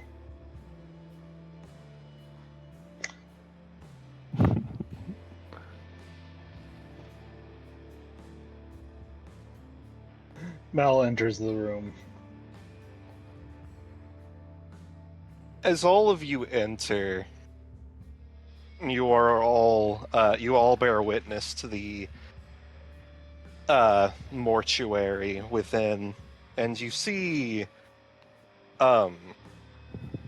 there's essentially like a staircase that goes up to a higher platform, and atop that platform you see the woman that you can all see in the face claims currently scratching the chin of a creature, which I will also add to face claims.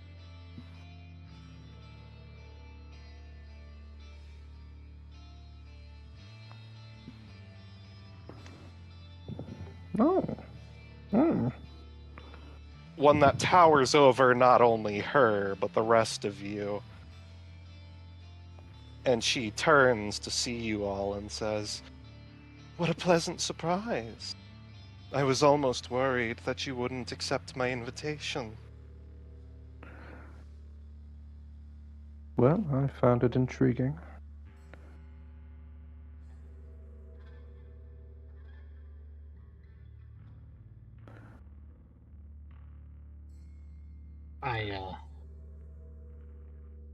I just want to know what you're up to. And the best way to do that is to hear you out. Oh, Mel. It is good to see you again. Real quick, and Mel does the yawn thing again.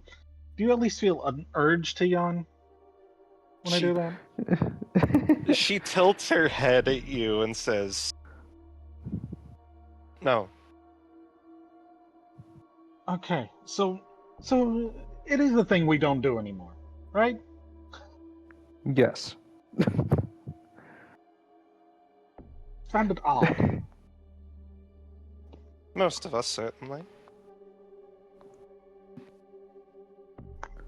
Every vampire has their own quirks. Maybe there is a vampire with the yawning flaw. Well, I know someone who certainly likes to make obnoxious noises. But that is not important right now.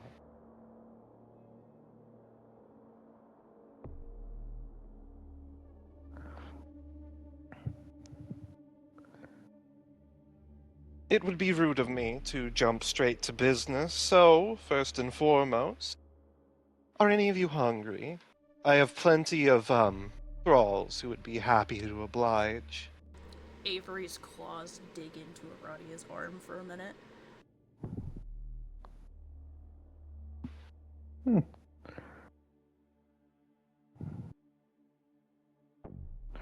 I tend not to mix business with passion, unfortunately, but I appreciate the offer.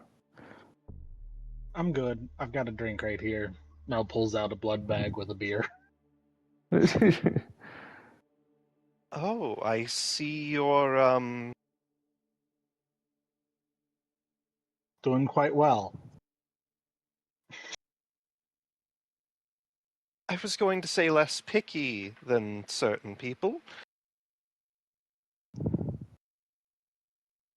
Well, thank you. I must say, I never truly suspected you of being, well,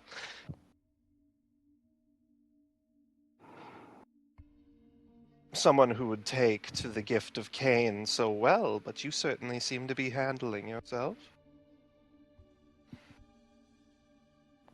It took some time to get here.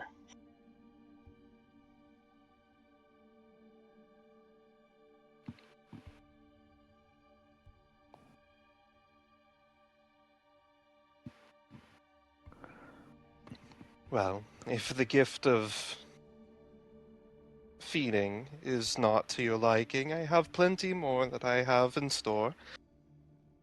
After all, my hospitality extends quite generously. Additionally, I suppose I should tell you exactly what that extent is. Yes, I'm curious of why you've called us here. Well, in traditional Zamisi customs, I have offered you my hospitality, and as such, for 3 days and 3 nights, you are not my enemy. You are welcome into my abode, and you are protected whilst within it. No harm shall come to you, and my personal charges shall do their best to ensure that much. Whether you choose to stay here or not. Additionally, apart from our, well, business, you are welcome to any of my personal resources. So much as I can provide, at least, without causing myself too much trouble. I cannot, of course, let you eat me out of house and home, but I will do my best to make sure that you are treated well. And I will do my best to make sure our manners are a reflection of the hospitality you've given us, he says as he bows. A Toreador with manners. I am impressed. Well, It's a work not in progress. not While many still of watching my while slurping as loudly as possible.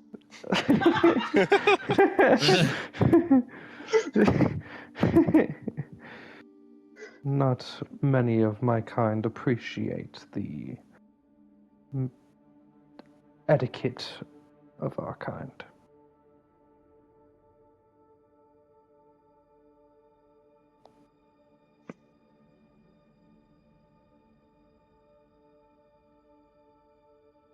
Well, it's certainly appreciated. As for the business side of things, I suppose I should begin with informing you of a very important piece of information.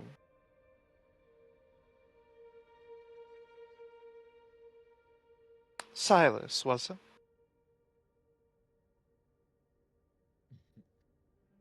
That is my name, but we weren't introduced.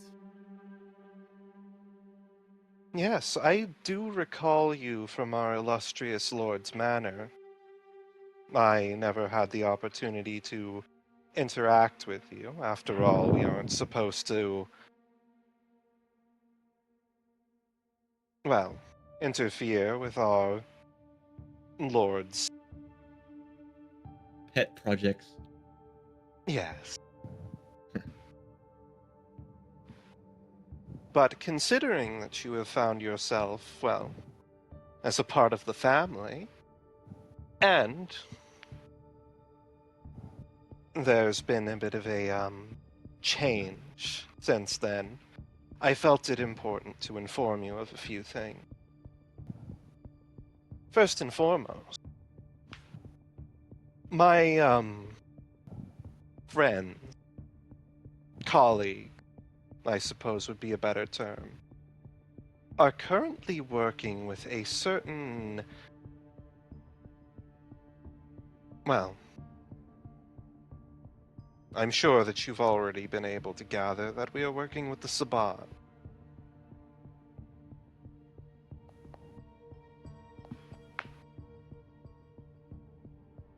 Yes, that's become quite clear when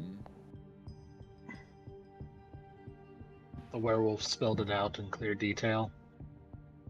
I was gonna Oh, go for the yes. attack on the nightclub, but yes, that's also good. About that. Yeah.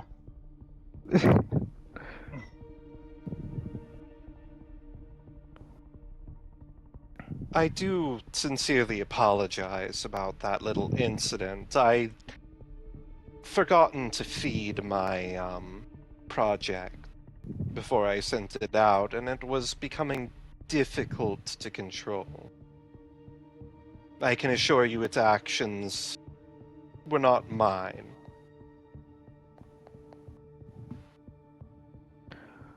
But I can No. vouch you won't have to worry about it anymore.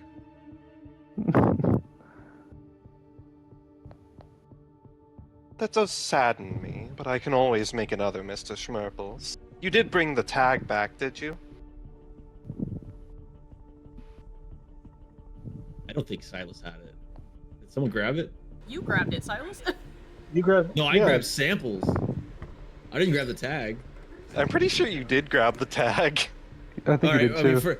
mean, for the sake of moving forward, yes, I'll say I grabbed the tag. I don't remember grabbing it. If you didn't, or if you like misplaced it, that's fine.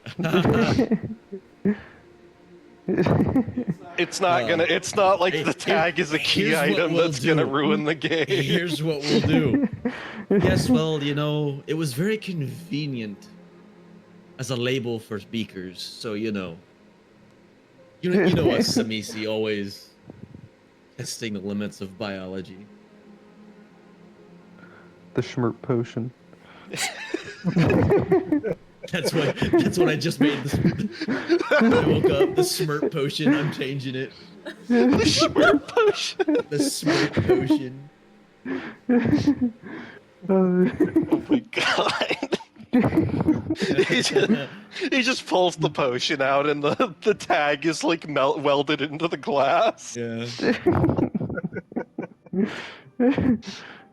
There's just a dead rat floating in the middle of the elixir.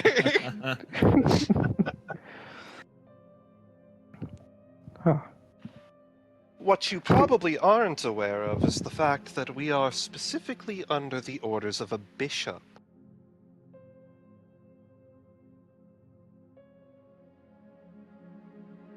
Oh, Mel. do you Memory care to check. share those orders? What is your goal here? Well, the bishop sent forth members of the Black Hand to collect some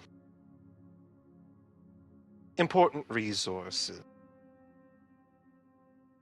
He is not particularly interested in sharing the finer details. However, they involve you, Mr. Wright, among other individuals.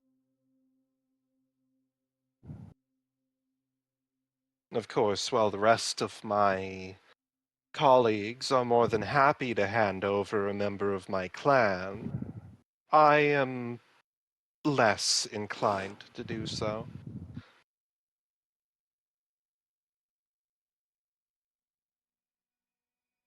Yes, I I'm also- sure Eleanor will also appreciate me not disappearing.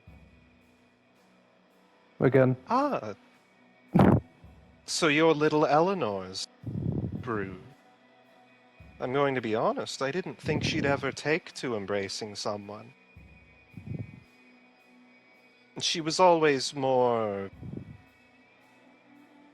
in touch with her humanity, I suppose.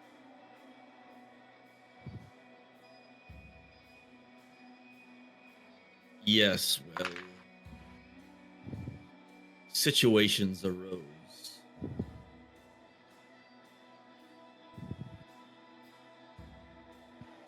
That's in the past.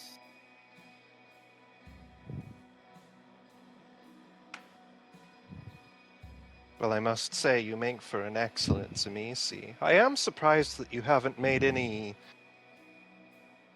improvements to yourself so far. Well, 150 years of slumber will do one's memory poorly. I'm still knocking the cobwebs out of my abilities. And I assume that Eleanor probably hasn't done much to teach you about our birthright. Which leads me to my first gift, actually. She reaches over to a table and pulls up a large, hefty-looking tome. Which bears the symbol of your clan.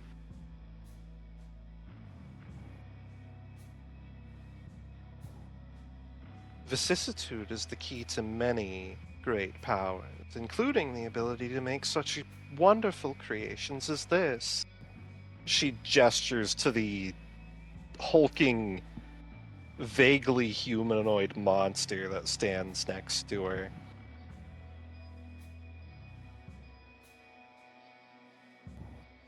Yes, I'm familiar with the study, although I was not privy to its secrets while I was still mortal.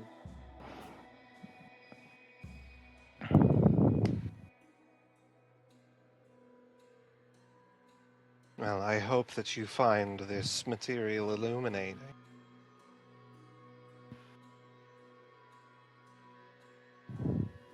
As for additional information regarding our bishop, well, I don't know why. He wants you, presumably for your abilities. And he also wants a certain individual from our past. Mel, I'm sure that you're familiar.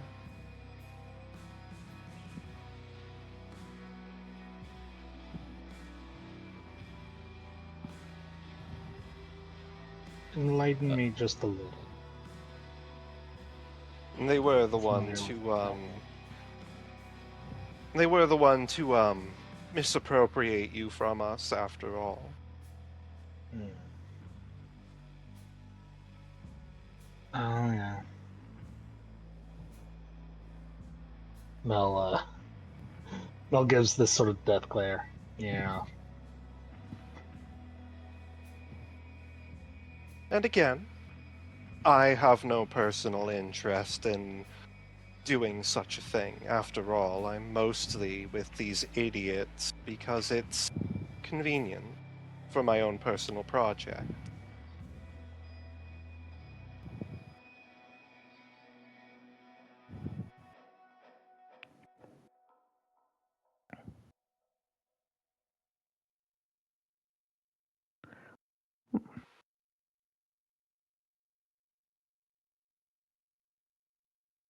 Oh, and then one more thing. A little problem. While I'm sure that none of you are particularly inclined with the idea of collaborating with me, I have some important news. News which you, Mr. Wright, would very much like to hear. You see, after the issues in Europe back in the day, there's been a few developments.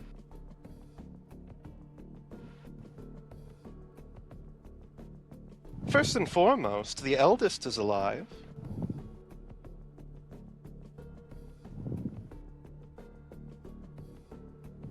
He survived the castle fire.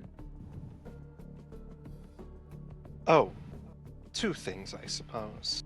You were not quite inducted into our history. Our elder did survive, yes. And as a matter of fact, he is, well, somewhere within the region.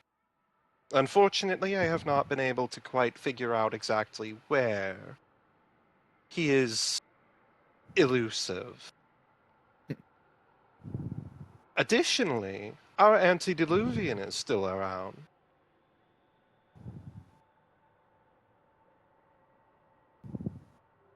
Hmm.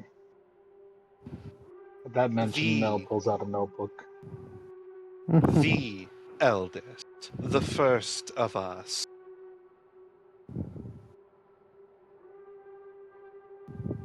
The one who bears Cain's blood directly, or, well, semi-directly. You see, during The dragon lives? The dragon lives. Where is he? Taking it like a step forward in excitement. Well, that's the issue. He's... During the matters in which led to the death of many of our clans, he faked his own death, taking on the appearance of one of his children.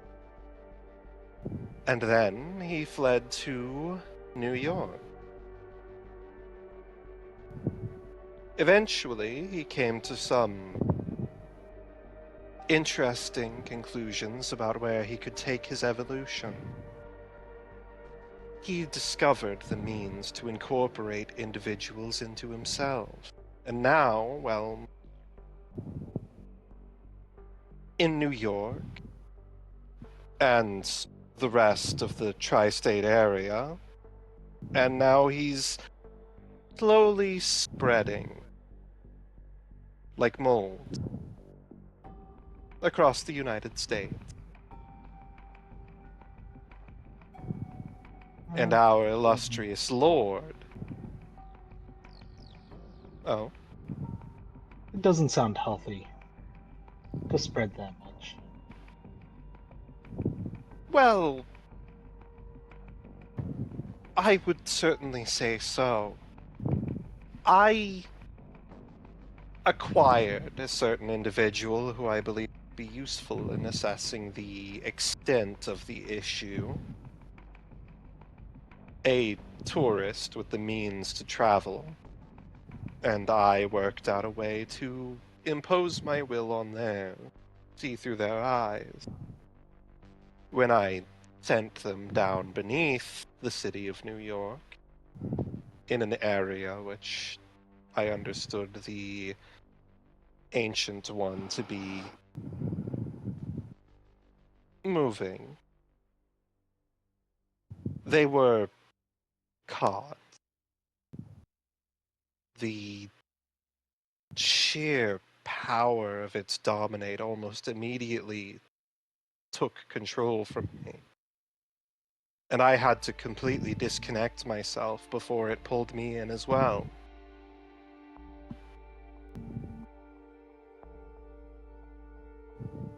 Its capabilities are deeply concerning. The bits that I was able to glean from that brief connection were horrifying.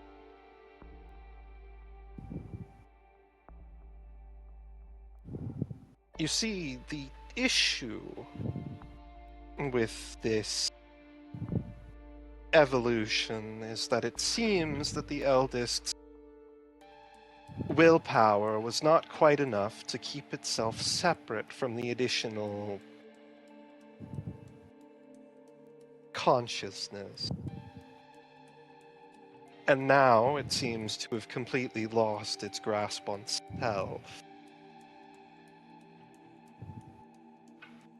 Our illustrious lord seems to have come to the conclusion that he is the one to wrest control of the beast.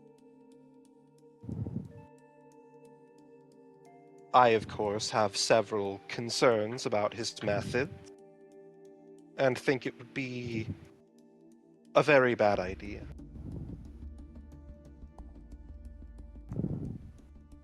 Certainly sounds like a bad idea.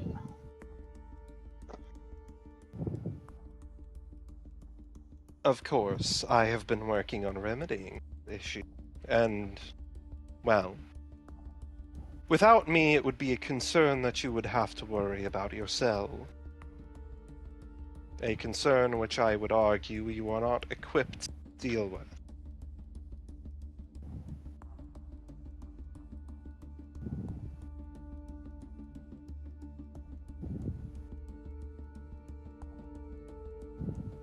Which leads me to my offer.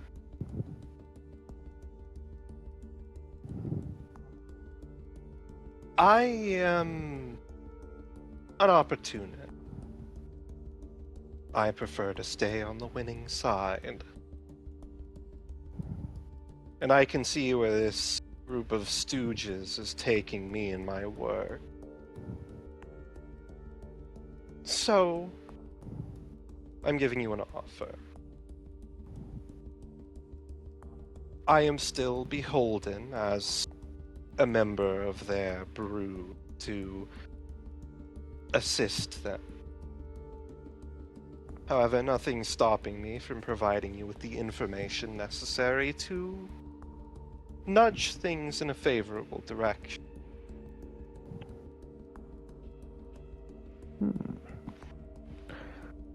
We're a third party then.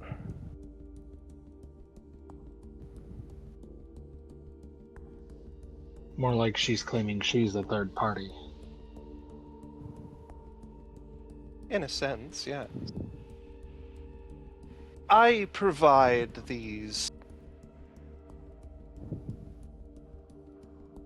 friends of mine with soldiers.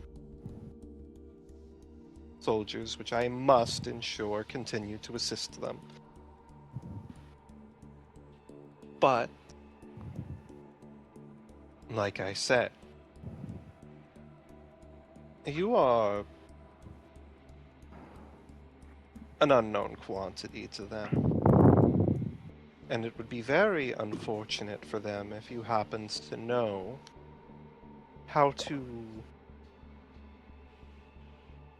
catch them off guard.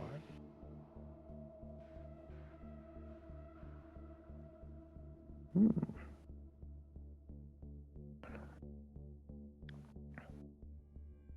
know, the only reason I'm even considering this is the fact that I never had to deal with you directly. And that's what's concerning about this. I've never had to deal with you directly.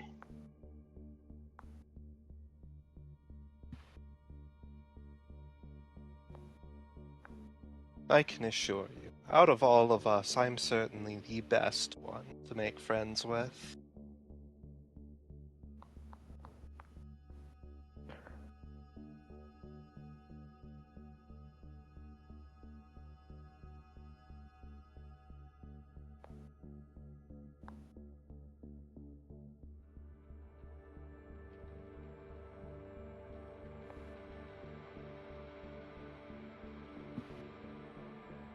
I see an opportunity that we can actually gain something out of this if you're willing to work with a counter offer. We'll accept your aid, as you've described it, but on one additional condition.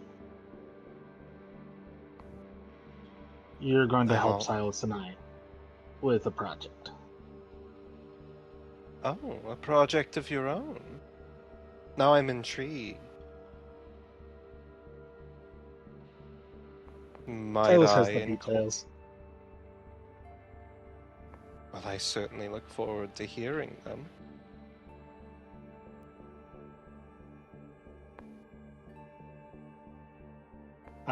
I keep unintentionally interrupting you, but I do find it exactly what Mel would do.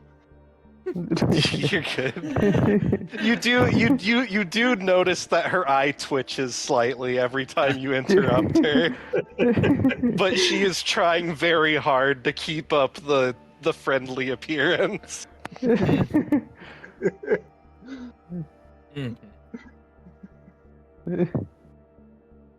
Compulsion for hospitality is something, is it not?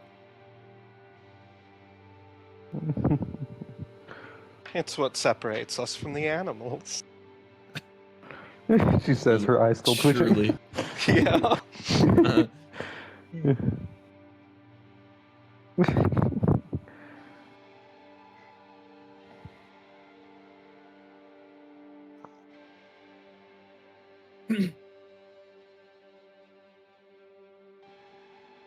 So, As shall we get on for with it?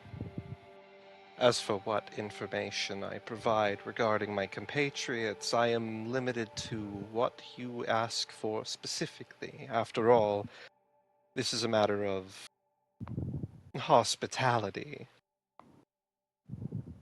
not betrayal. So we've got a time limit, that's what you're saying.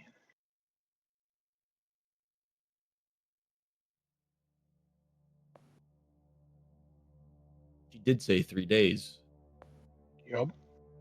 3 days and 3 nights. After which, she reaches over and pulls up a small metal coin, also bearing the clan symbol. After which, I will provide one of you with this token. And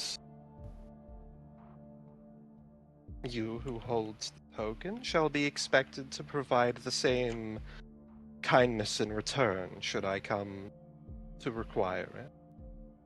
Of course, that is assuming that you utilize the full extent of my hospitality. Otherwise, you will only be expected to provide what I have provided you.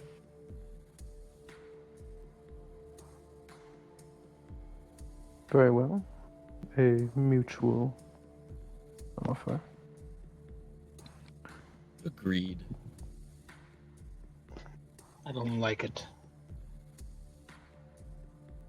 We just have to utilize this deal well. Get what we want, and she gets what she wants.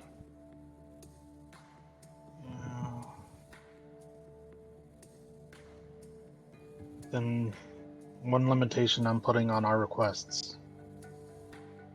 We don't get to learn any of their locations.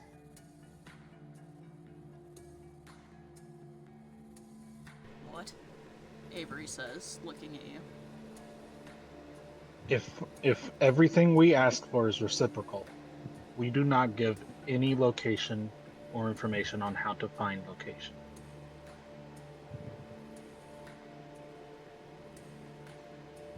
That's smart.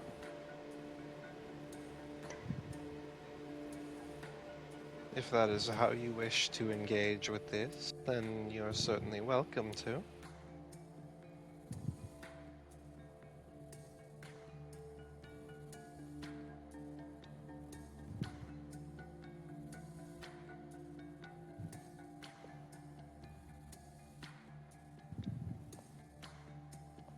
All right. Me? I accept these terms. Do you, guys? Under my restriction, yes, I can work with it. Anyone else like to add anything?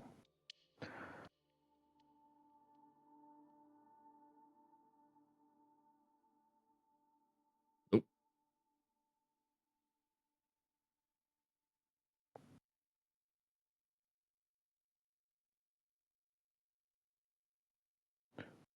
Avery? Avery doesn't say anything. Very well. We accept these conditions. Wonderful. As I said, I am happy to answer any questions that you have, not just regarding my compatriots, but any other such information that you might find useful.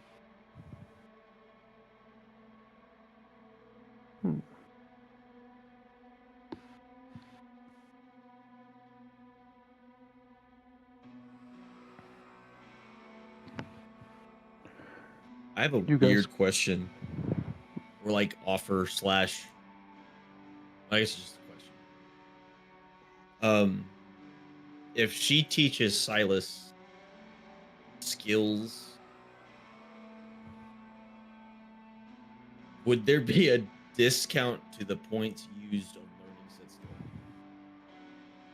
So, if you want to make that deal with her, Mhm. I would allow you to add a dot and mala for free.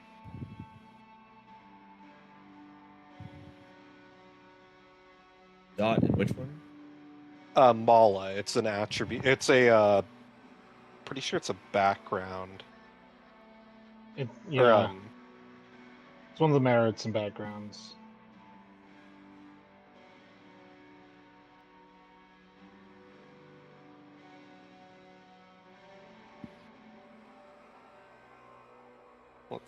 yeah, it's an advantage.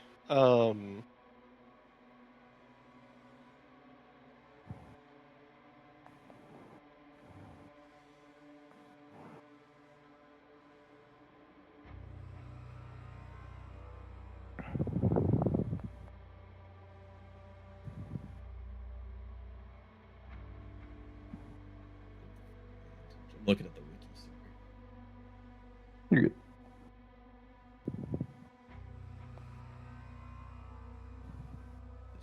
So,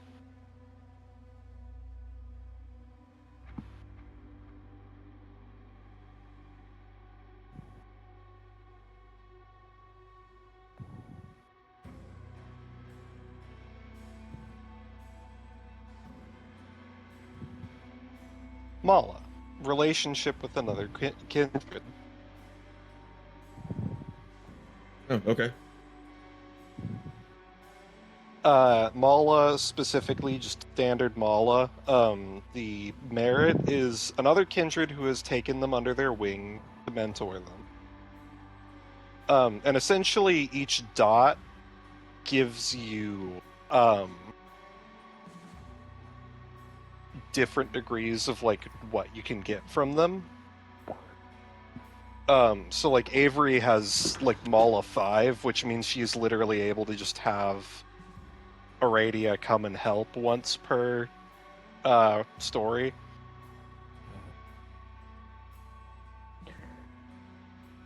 Background.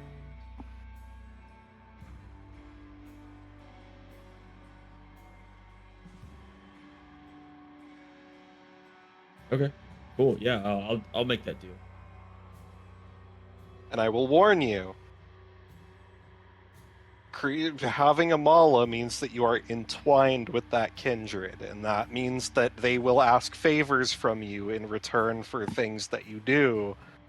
And that also means that if you become enemies with them, that is going to cost you that Mala, and it is also going to cause problems in the future.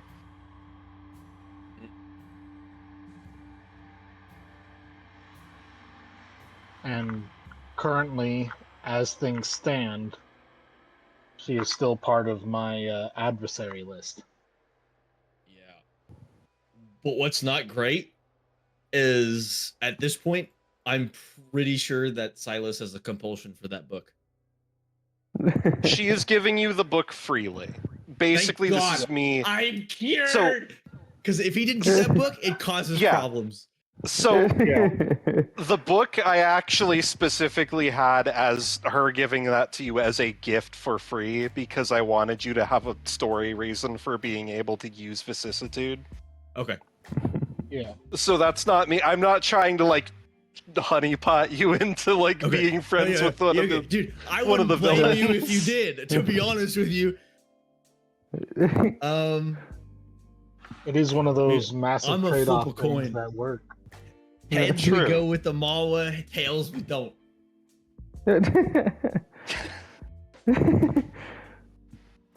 Yeah. Fuck! You going said- with the Mala? Yeah, I'm going with it. All right. Go ahead and add a dot to Mala and specifically write her name as the Mala. Background. Probably update that. Is this getting addressed? Because I feel like there are people in the group who are gonna have shit to say about that. So the question is, are you making that deal with her now in front of everybody, or are you going to wait?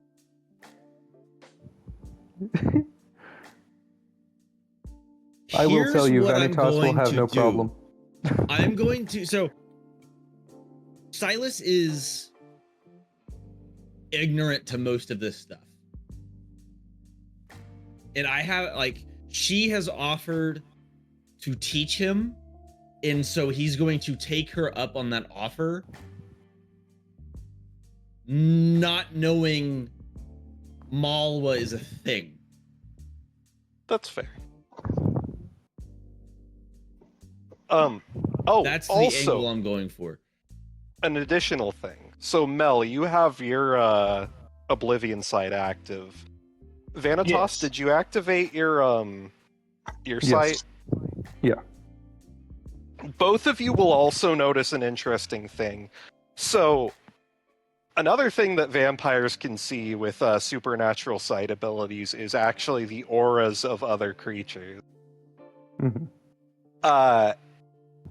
And notably, something present in Marianne's aura, which is not present in the rest of yours, is that Mel and Vanitas, you both notice that her aura is covered in black spots. Hmm. Black spots. Weird.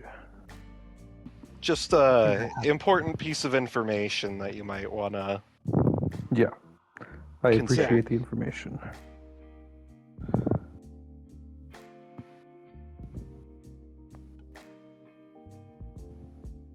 Show me the secrets of the Stamisi.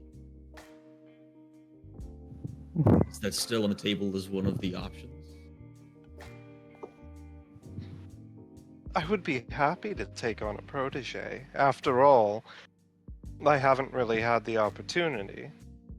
It's been difficult to find an individual worthy of such gift.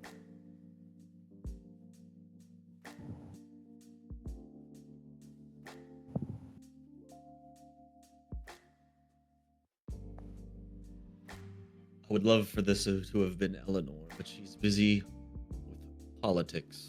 So, this is the best chance I have. If you are willing.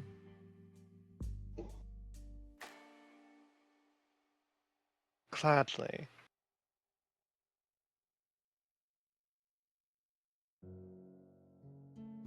As have for...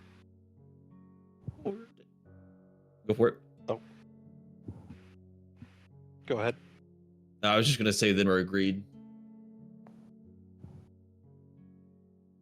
As for information, I don't expect you to ask all your questions immediately. However, if you have no further questions, I would like a private word with Mr. Wright. Vanitas steps away. I suppose I can wait. For now, my answers have been gained. I've got things I gotta do.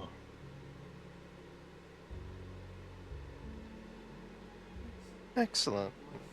Unless you're hoping to rest here, I can have my servant show you out. Oh, real quick, Mel pulls out of their bag a stack of research notes for the project if Silas brings it up. Silas will take Okay. Excellent. I look forward to poring over those.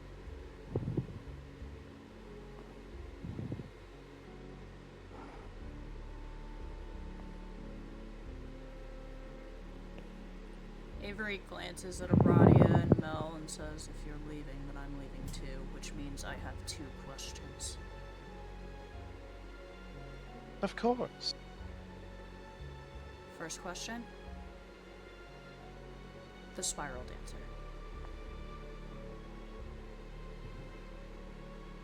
He with you Well, guys? Jill- We've interacted, unfortunately. The lupine is the bishop's pet. Something about having something that he wants. I believe it was a name.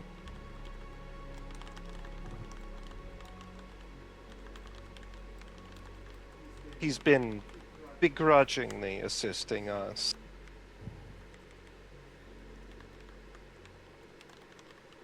In order to get that piece of information. However, unfortunately, I do not know what it is.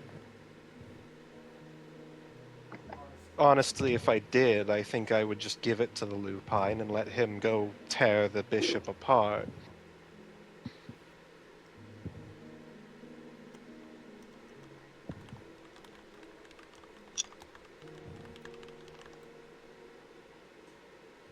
Second question.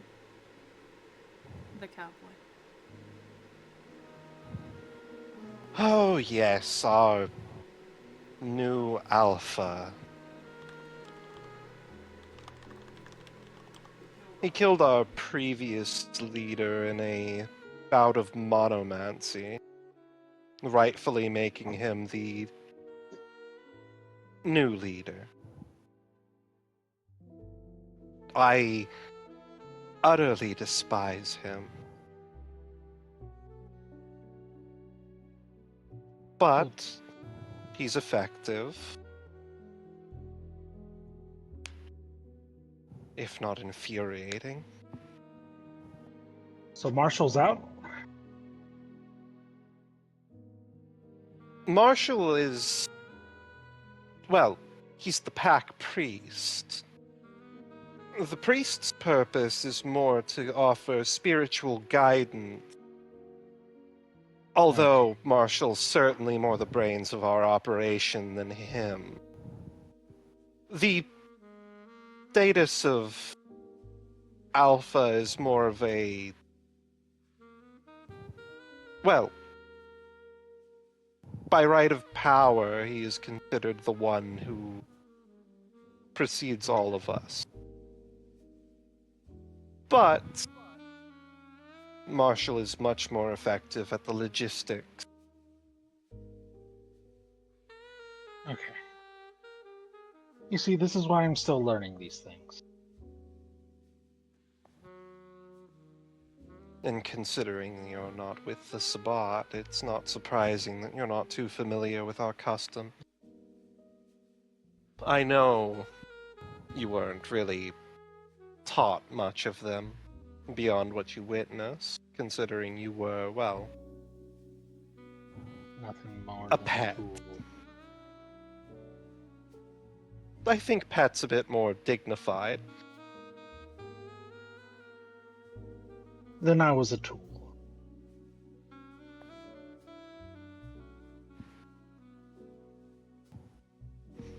But now, you're more than that.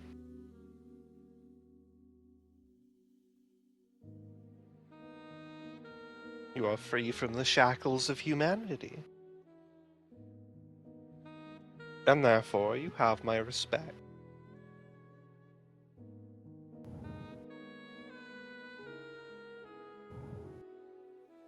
Mel still squints, but says nothing. What do you know of this Alpha's history? He's a creature of habit. He very much enjoys the act of killing. As a matter of fact, he doesn't even drain most of his victims. I think that the mortals have taken to referring to him as the Seattle Stalker. He quite likes that name.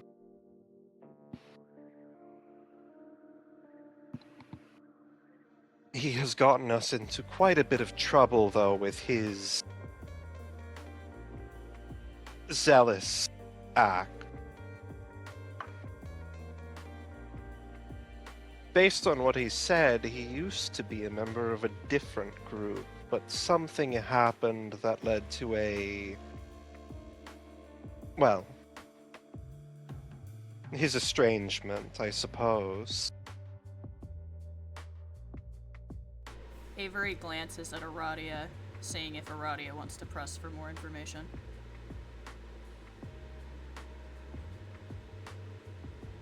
If we cannot ask for his location, then...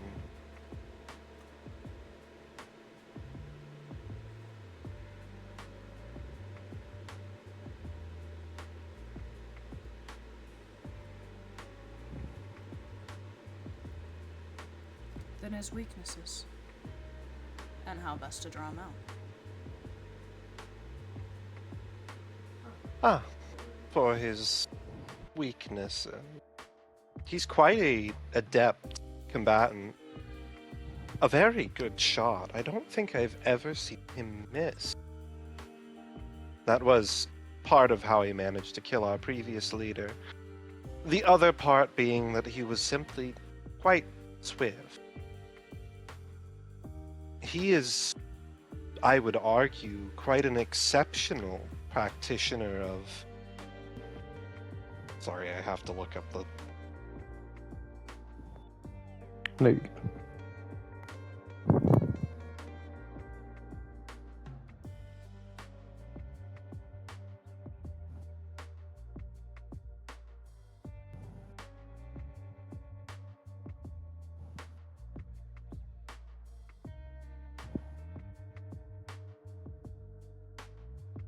He's quite the adept wielder of celerity. He's able to move much faster than most people that I've ever seen. And that, coupled with his accuracy,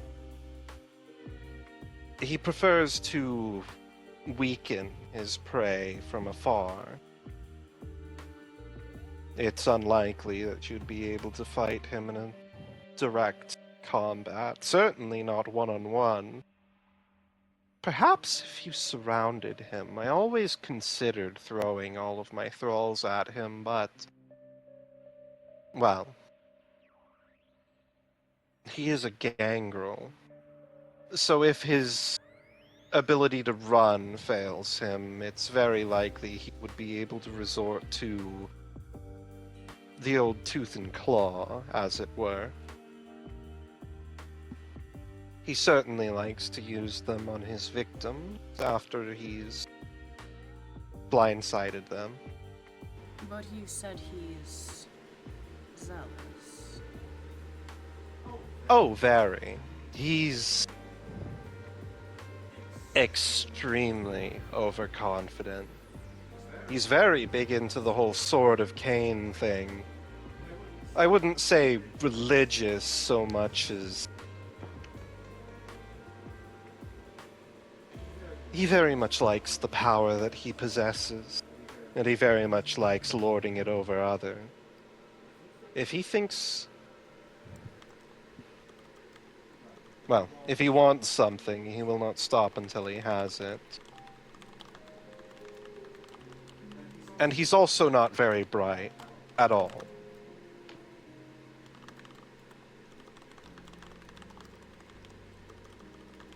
I would say that I've had much more engaging intellectual conversations with a rock. Just how far does your hospitality extend, my good lady? After all, you've not completely introduced yourself. Well, so long as you are within my lair, safe. Of course, I am also obliged to ensure that you are gain safe passage to whatever location you wish to go to from But my home. you have a way to contact him, do you not? Oh, yes, if you wish for me to pass along a message, I would be happy to. I don't want you to pass along a message. I want you to arrange a meeting. That's a bad idea. You want to have a meeting with him? I want to take his head from his shoulders. And she smiles at this and she says, I can certainly tell him, but I will warn you. We are a pack, and that means he will most likely bring friend.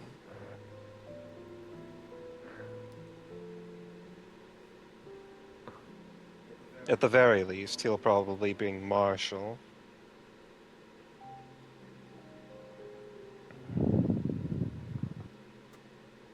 I want you to arrange a meeting in the best possible manner, alone. Just him and us. If he is compulsive, Idea. if he's compulsive and he knows that we have something he wants, it would be good to get under his skin to let him know that. Or am I wrong here, my lady? She says, looking at Aradia.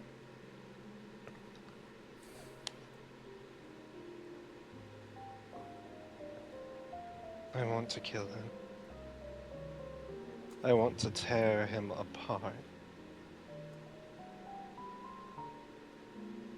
If this is the best way to do it, I will.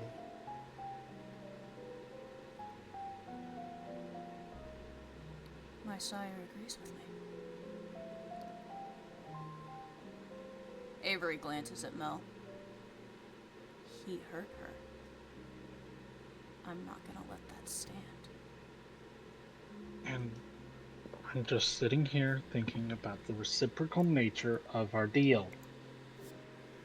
If we get him alone somewhere, that means she gets to have someone of ours alone somewhere. Was that really part of the deal? Because the wording didn't seem to exactly mean that to me.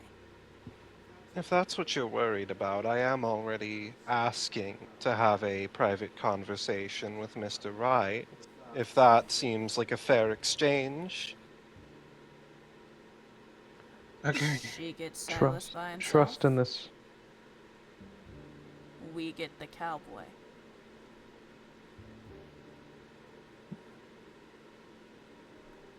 Trust is earned, not bought. So if she honors this side of the deal, we shouldn't have to worry in the future.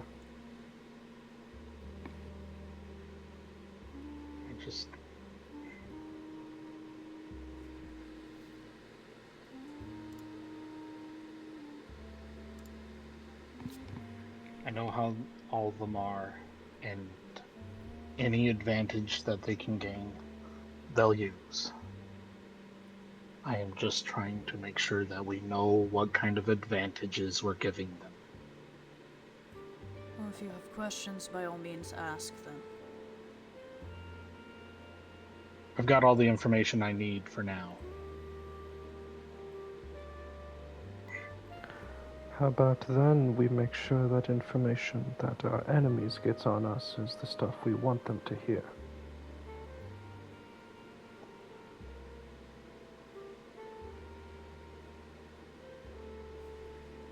That's not a bad idea.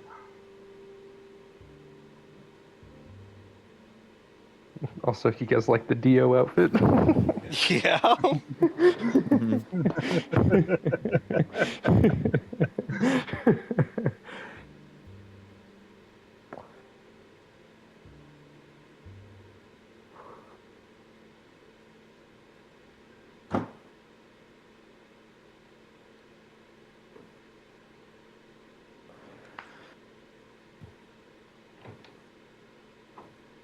I can most certainly arrange it, and I'm fairly confident that I can pose the opportunity in a way that will tempt him to at least go underprepared.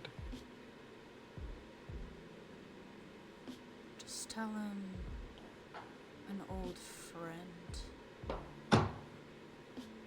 wants to settle accounts with him. Or, if you'll hear me out for a moment, we can get him to drop his guard.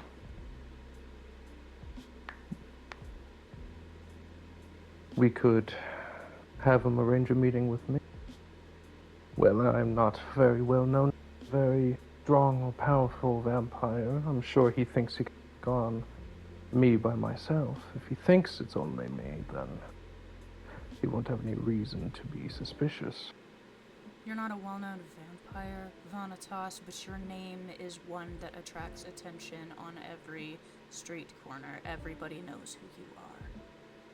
Where I live, no one knows me in this area. They all know me, though. And They- none of them know me, because I'm not from here.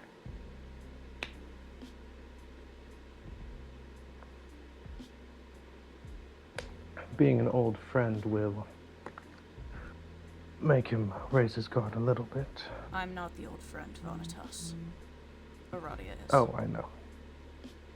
That would raise even more suspicion for him, wondering who it might be. This is just out of general curiosity, and hopefully within the bounds of your hospitality. But was my departure rather upsetting with the rest? Well, it was inconvenient. The Marshal So, is not very fond of the presence of humans, mhm. and of course, well,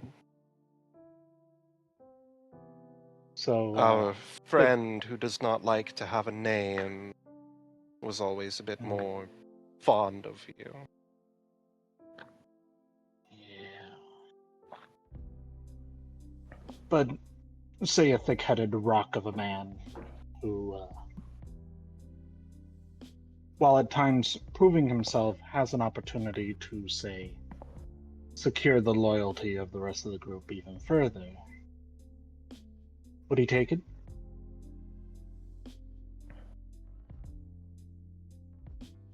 Well, I would need to put the idea in his head first, but that would be quite easy. So if he knew, say, where to find someone who he believed is isolated, alone, trying to escape, he would go after that person, especially if person was a valuable target. Oh, yes. I would say his favorite targets are those who are much weaker than him, for one, and are fun to chase.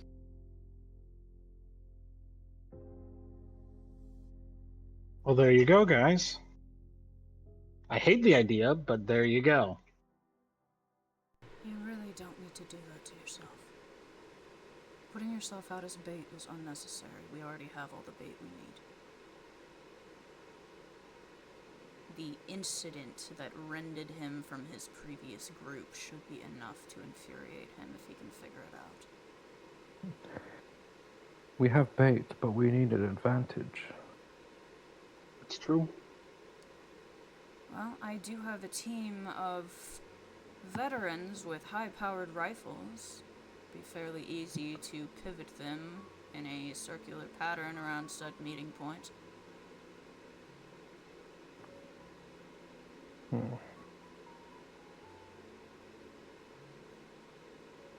We need If I something- may, Oh, yes. if I may offer a word of caution. stupid as he is not to be underestimated in terms of his combat capability. Our previous alpha was a master of potent, capable of tearing apart buildings with his bare hand. And he was no match. Not due to his physical capabilities, but the fact that he simply couldn't keep up.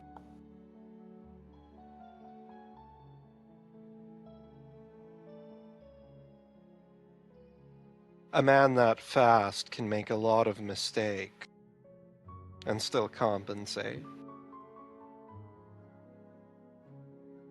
So I would exercise caution, even if he is alone.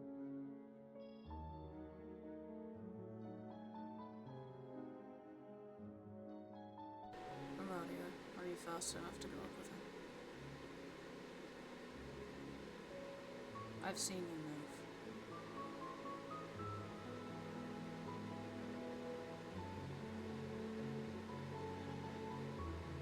I can try. Don't tell me you can try. Tell me if you can do it or not. I have not mastered celerity.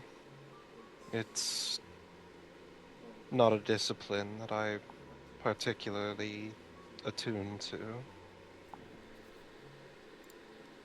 But I am swift.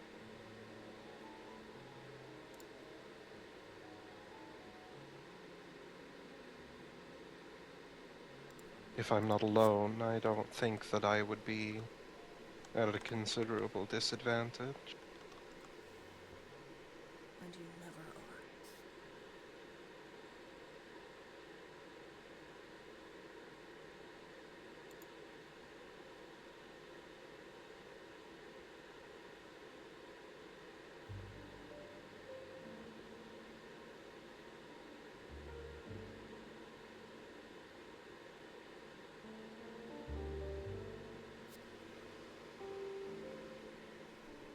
I've got some research to do,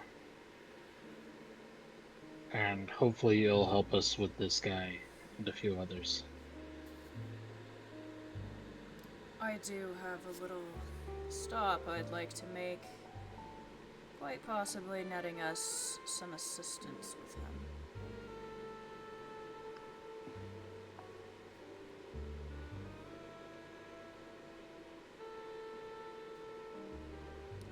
Of course, Silas has a conversation to have, and Vanitas, I'm not sure what you're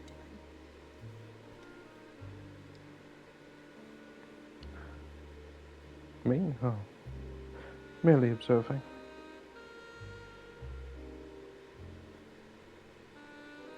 Mal, should you be willing to accompany me on this little endeavor, I'd say we could split 2 and 2. Okay. Vanitas, you stay here with Silas. Enjoy the hospitality of this fine young woman. Make sure Silas doesn't die in the process. Mal and I will go out, take care of business, and return tomorrow. Are these acceptable terms? Very well. Very much so. And if I may ask, what night would you like for me to schedule this little encounter?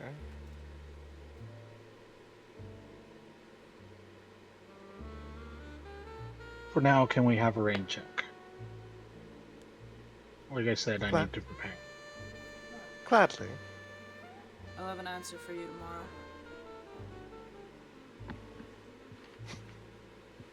No word shall leave my lips to his ears until you ask. Good. And one final question for my own curiosity's sake. Of course.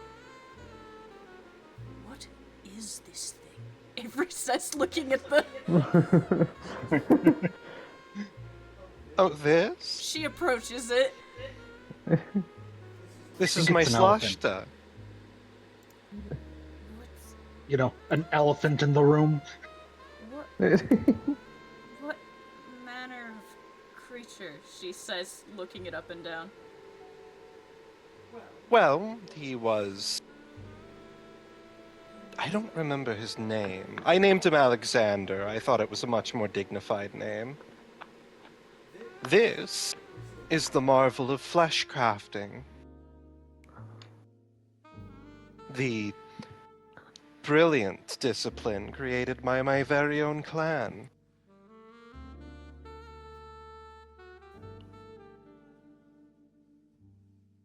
The living body is like clay beneath my hands. I can make it whatever I want. I can special craft it to be an excellent killing machine, such as this. I can turn a man to a woman and back again. I can change every aspect of an individual, mind, body, and soul.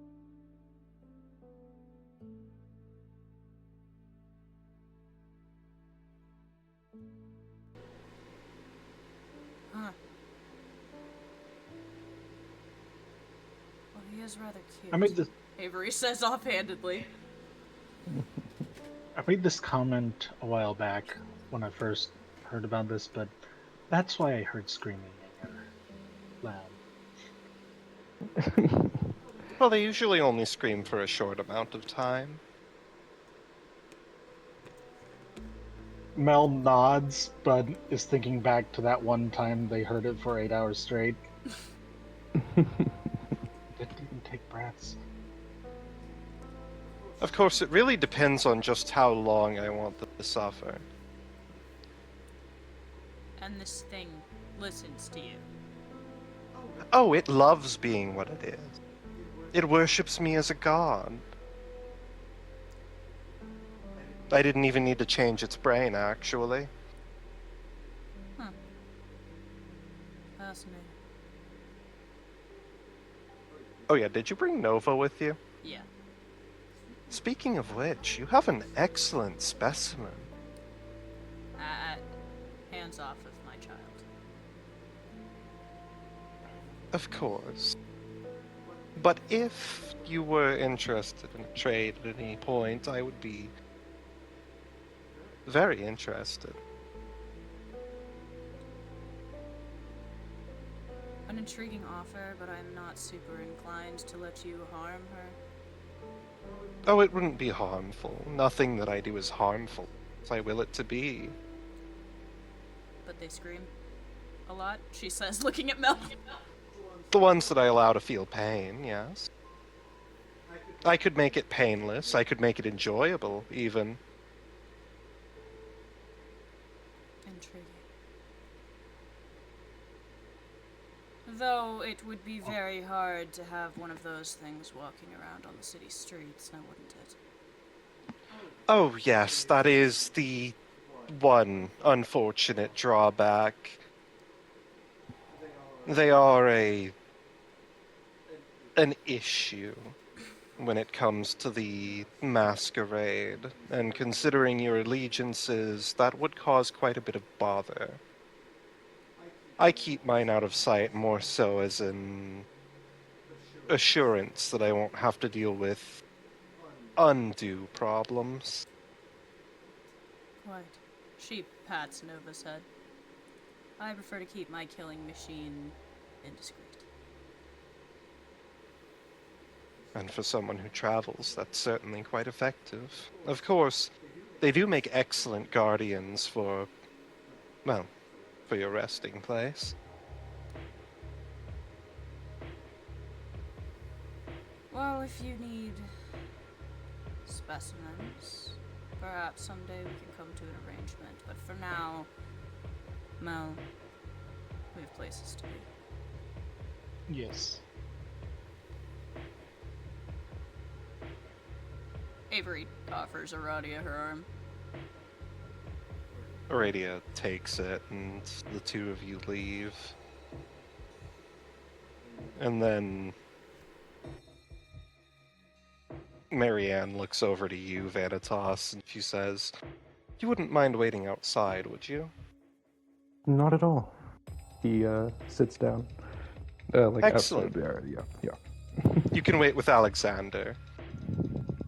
You see the He lithe monstrosity slink out of the room next to you. he crosses his legs and then waves with a smile on his face. The horrible creature that appears to have once been human stares at you, drool slowly dripping from its mouth. I like him. He's charming.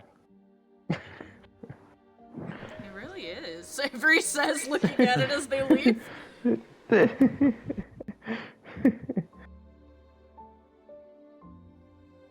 As the door shuts behind all of you, Silas, Yes. Marianne holds out the book to you.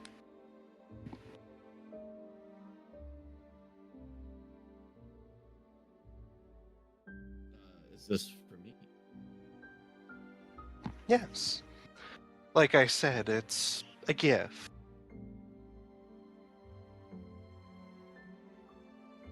Do not expect me to expect something of such importance in return.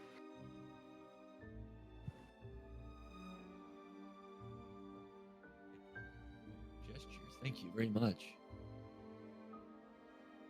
Of course. It's very rare for me to be able to spend time with one of my intelligence, especially one of my own clan.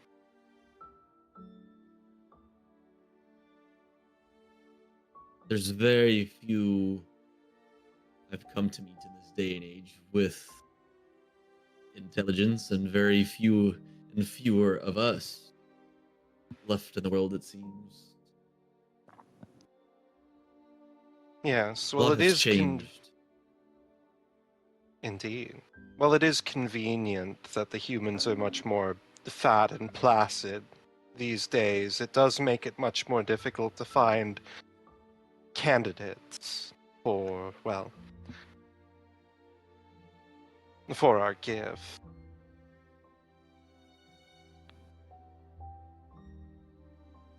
Yes, it is something to work around, but having a place of drugs and alcohol tends to make the pickings a little easier. Oh, yes.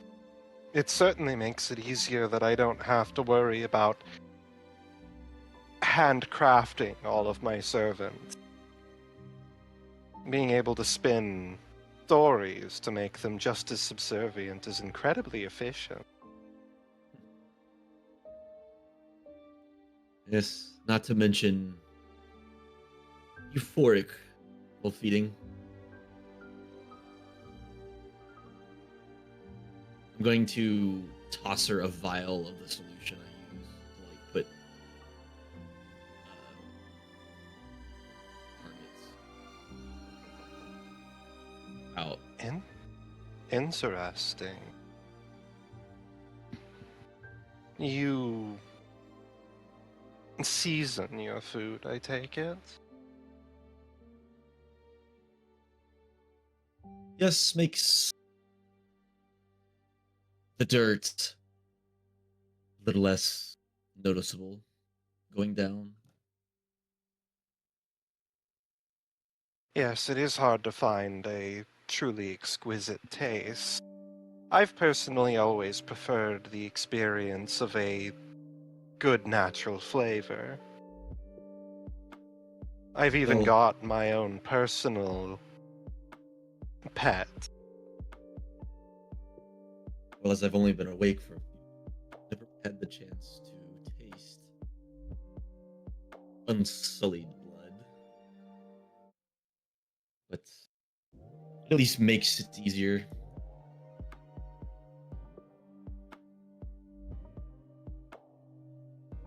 getting used to it has been a challenge. Yes, it is always difficult for those younger members to truly divorce themselves from the nonsense of humanity. Truly will miss cheese.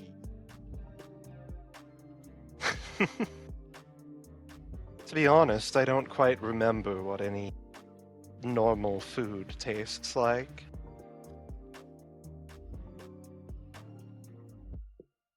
What a blessing and a curse that must be for you.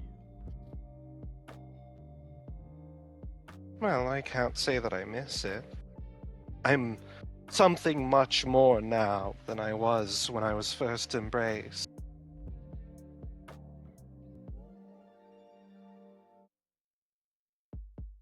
As are you. I'm sure in time you'll take to this life. Perhaps, but for now, still a mountain to climb.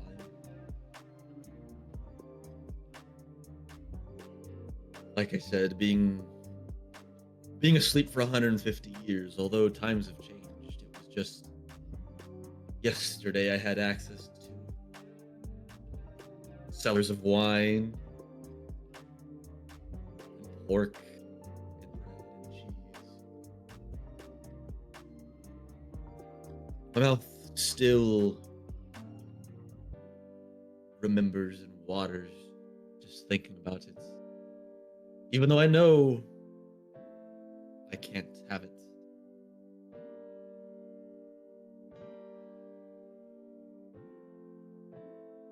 So Honest. I try to mimic the tastes as best I can with items such as that, gesturing to the vial in her hand.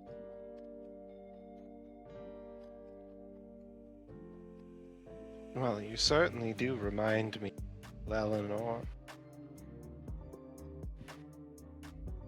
Spent a lot of time in my lab.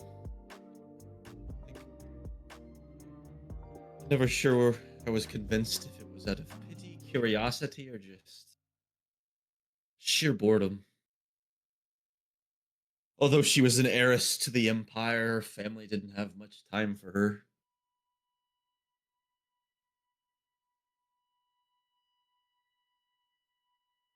But don't get me wrong, I am grateful for what she has done for me. It has allowed me to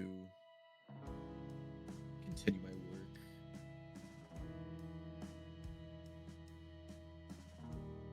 At another age.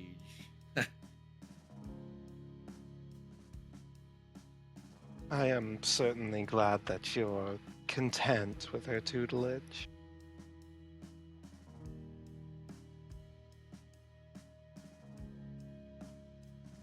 Of Content. course. Yes.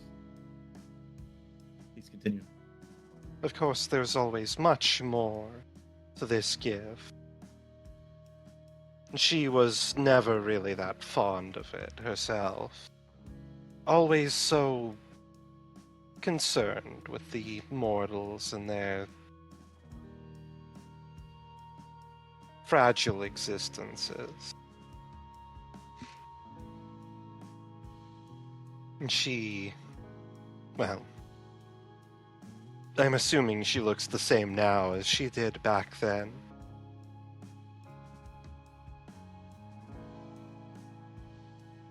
Very close. 150 years will do a lot to change one's wardrobe. But yes. Age has always had trouble touching your, or should I say, our kind. Oh, I'm referring more to the... Well, I have spent these centuries improving myself and better fitting to my personal preferences and, well, the utility of my own form. Something Eleanor never seemed to really take to. Yes, on that front, not much has changed. unfortunate. I do hope that you consider making some improvements to your own form. It is one of the greatest factors of our gift, after all.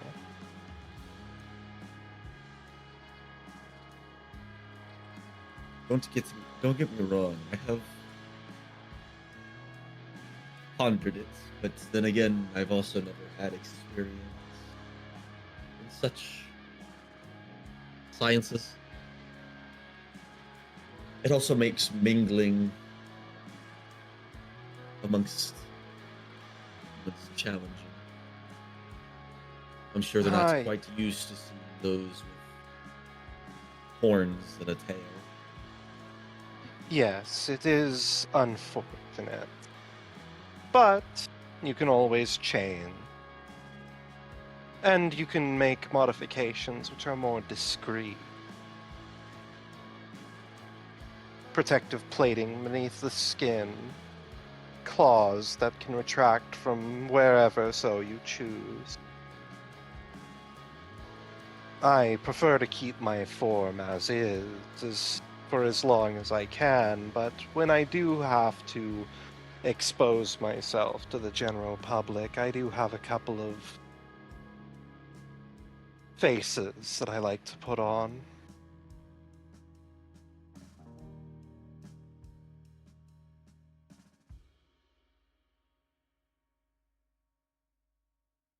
It's good to keep in mind. I appreciate the thought of that. Of course. I suppose the night is beginning to grow long, so I suppose I should get to what I wanted to talk about. It's more of a wager than anything. A wager? Like I Like, said. Go ahead. and like,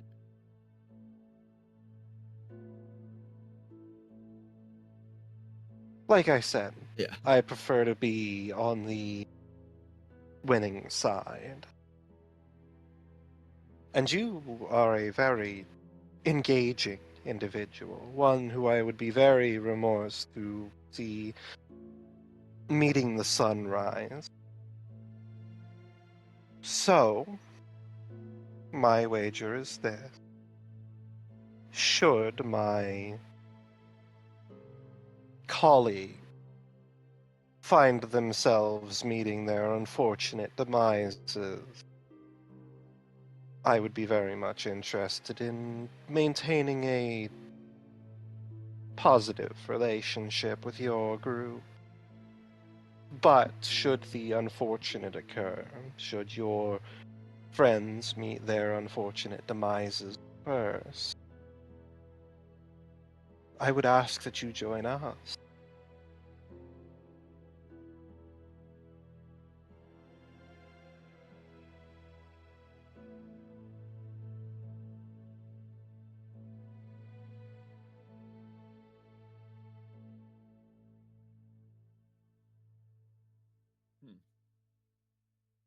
So you're asking me to betray the very friends I've only ever known in this day and age? Oh no, not betray them. Certainly not. That would be uncouth. I'm not asking that you stab them in the back or drag them out into the daylight before they awaken. What I'm asking is that should they be unfortunate enough to fall, rather than following along with them, going down with the ship as it were, you consider the idea of staying with us, staying with me. Like I said, I go where the wind blows. I have no problem with altering my allegiances in order to continue my work. All that I ask is that you do the same. On one condition. Certainly.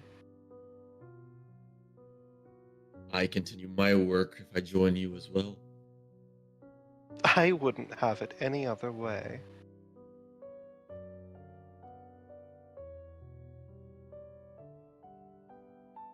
Sounds like we have ourselves an agreement.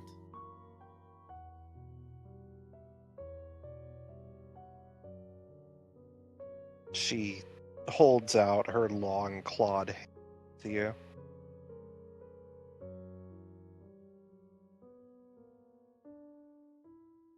Okay, I'm gonna roll for vicissitude and kind of like try to mimic her hand with mine. Absolutely. Let's see. Does Vicissitude So have... rouse with resolve, Protean. So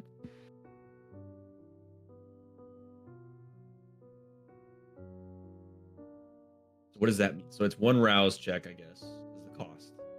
Yeah. So yeah, you're gonna make a rouse check. So that's just a flat D10. Okay. And then obviously, if you fail, you gain a hunger. You can still use the ability. It's just that you gain a hunger for it. Got it. Okay. So I rolled a 4, so I will gain a hunger. My hungered stuff. It's a 2, and then my resolve protean, so that's 2. Where's resolve? That's 4 dice.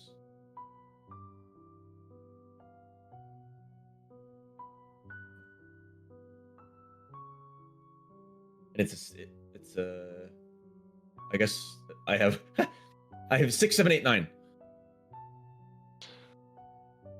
Okay, so that's all successes. So yeah, you're able to...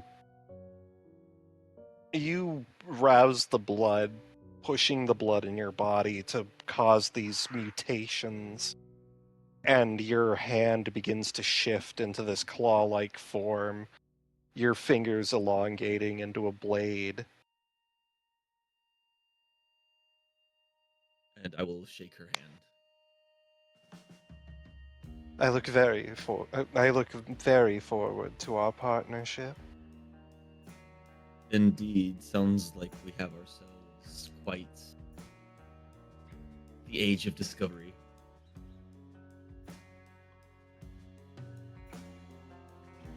Can I use one of the, since I have 4 successes, can I use another one of those successes to change my hand back? Yes. I'll Okay. say that you don't need to make another... Okay. So typically you have to make a vicissitude check whenever you make Every a time. modification. Okay. But since this is purely for flavor, yeah, you can absolutely just switch it back. Sweet. Yeah, we'll do that then.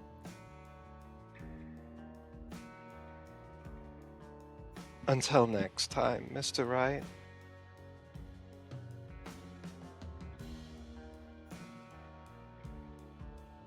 May the gods of discovery treat you well, and I'll bow to her and leave. And you as well. And she gives a polite curtsy, and you turn to leave, Oh, opening the door. Oh, before I forget, I'll have the door like kind of open just as I. Before I forget, like holding up the papers. Take a look at these, and I'll set them on the table. If there's like a table close by, I'll set them on that table, and then. oh yes, the project. Thank you very much. You know where to find me if you have questions. Of course. I'll be sure to send a courier. And if either of you would like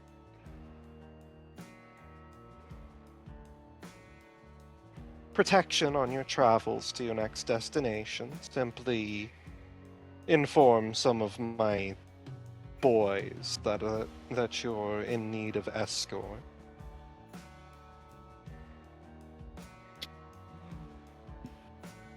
I think we shall be okay. The car we arrived in is rather defensible. Not like the old horse and carriages I'm used to. Very well. You step out of the door, and the massive creature slinks back through and the door shuts.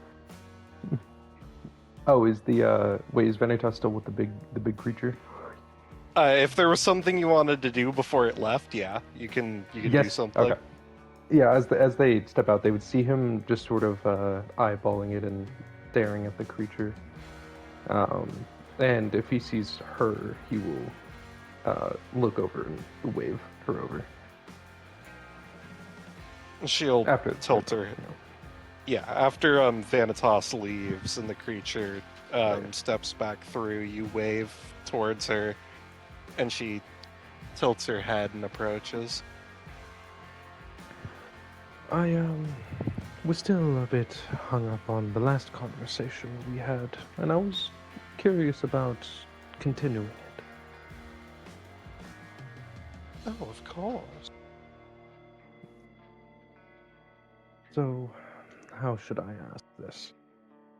I want you to tell me, when you set your hands upon the clay of flesh, when you knead it into the shapes you desire, what is it you see?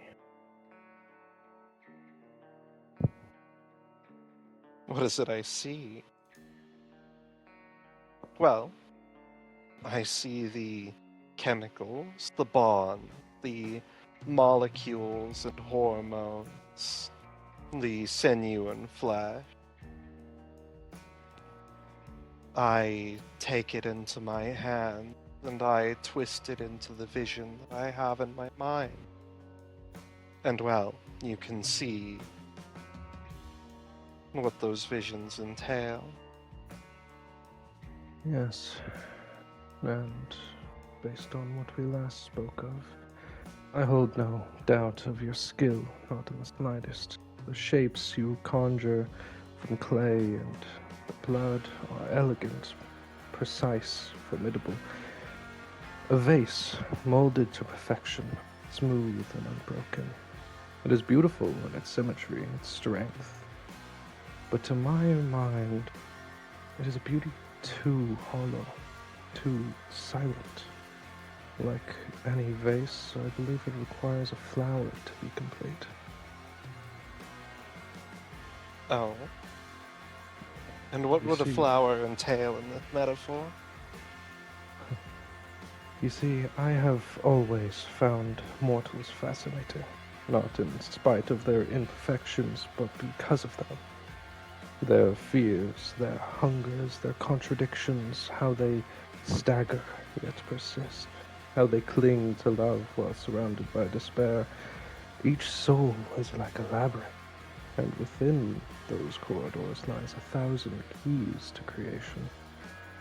To erase that, to strip them bare and polish them into nothing but clay, I believe is to deny the most exquisite part of them. He says as he gazes into the eyes of the creature. Spoken like a true Toreador. I do implore you to hear me out. Very well. Well, there we go. My dear colleague, you and I share a love for reshaping flesh in our own ways. But I fear we disagree on its essence. You see your creatures as clay, malleable, yielding, to be pressed into form by your will alone. Strong, yes, useful, certainly. But clay is dead. It remembers nothing of the riverbed, the mountain, the storm that ground it down into dust. It is only substance, stripped of story. But flesh remembers. The hand that learned the bowstring, the tongue that spoke lies sweet as honey, the heart that beat with rage or lust or terror. These are colors upon the canvas. If you scrape them away, if you hollow the mind and strip the soul, then what are you left with? A vessel, a vase, as I put it before. Elegant, perhaps, but cold, empty, without history, without melody, just a body.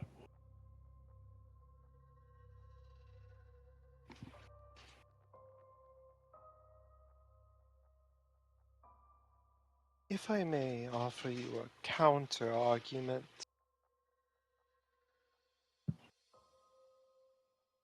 Mr. Rosfeld. I'm listening. Certainly I do hollow out some of my subjects. After all, little Alexander here.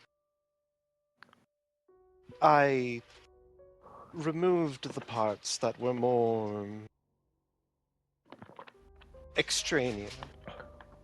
But I didn't leave an empty vessel. No, I filled it with all the information that I need for the tool to perform its purpose. It is a perfect killing machine, imbued with a hunter's instinct and the loyalty required to protect me. As for other tools that I have created, I of course take into account what makes that body so valuable. If I may show you something that I have created. Please lead the way.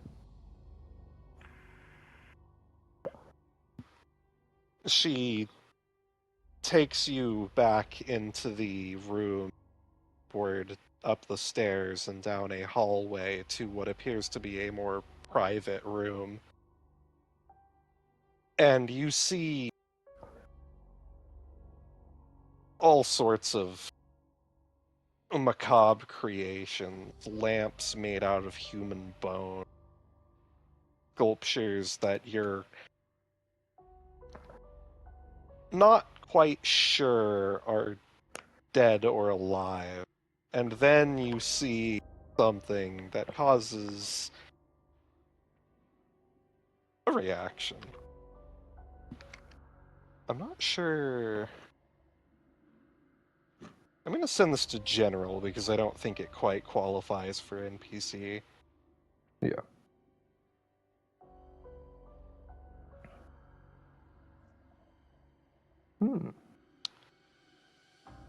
You see, I am very fond of music. As a matter of fact, there was an individual who I was very fond of. A harpist. A master at the craft. I enjoyed their music so very much that I decided to capture that beauty. I improved it, made it so that they could perform their craft with absolute perfection, and I removed the needless addition. Granted them immortality through my blood. And now they play for me whenever I need. It is beautiful, but I have a counterpoint for you. Now I ask, does it learn? Can it improve by itself? Can it surprise you? Can it gift you with the beauty of its tune? Well, it can certainly gift me with its beauty. But does it need to surprise me? Oh, that is a big difference. You see, stagnant beauty stays the same forever. It never changes and it remains the same. And 100, 1,000, 1,000,000 years from now, it will remain the same. And eventually its beauty will run dry. But to learn to understand its craft, to improve upon it, means that its beauty can last for centuries, for millennia.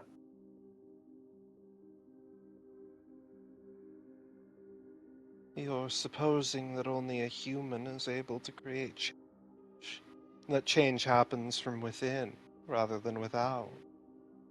Should I Indeed. wish, I can alter this art piece of mine however I wish. I can turn it into a trumpeter, a master trumpeter. I can make it a brilliant artist. I can restore or remove whatever so I wish. And even if I couldn't, even if it were a stationary piece of art, such as a painting or a sculpture, well, what does an artist do when they grow tired of their work? They make a new one. But what if your work can always change, become something even more exquisite than anything you could create? It can be reborn into something better than what you desire it to be. I mean, what is this creature if not a reflection of what you desire out of beauty, and not what it thinks it could be? What does it matter what it thinks? I think it matters a lot. The humans of this time and centuries ago created masterful art pieces and still do, because over time they evolve, they change, they understand a new concept of beauty. From the operas several hundred years ago to now, motion pictures that tell a story. And all of them different, all of them unique and individual. And to have it just be a facsimile of what you want it to be will strip the evolution of beauty away. I say, let the voice remain. Yes, you can twist it, fracture it, or reshape it, but preserve its song.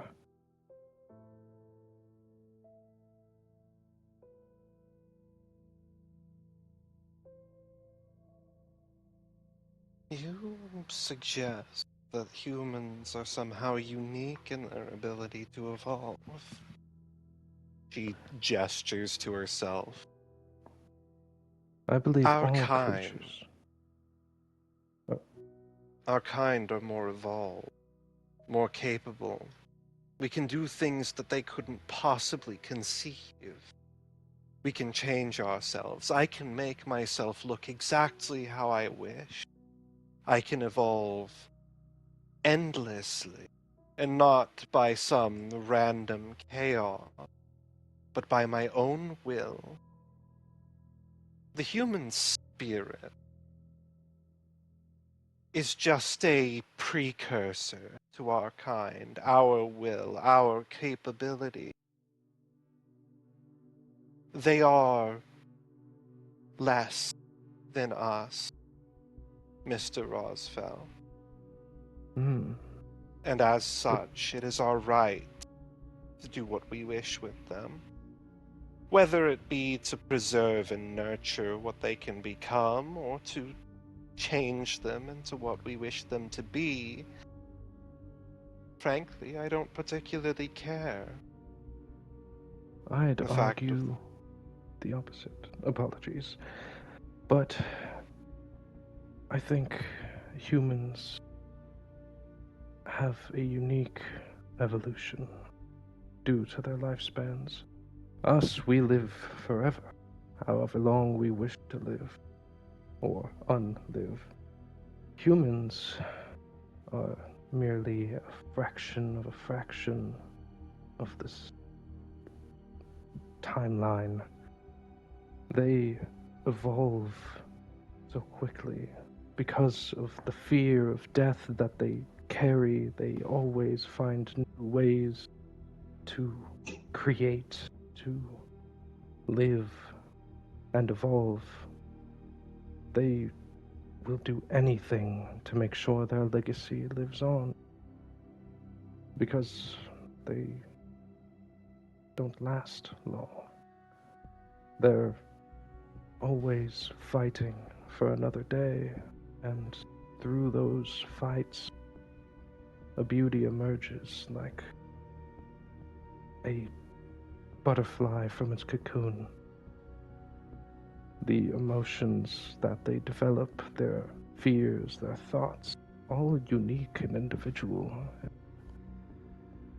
When you unravel it, you can see its beauty.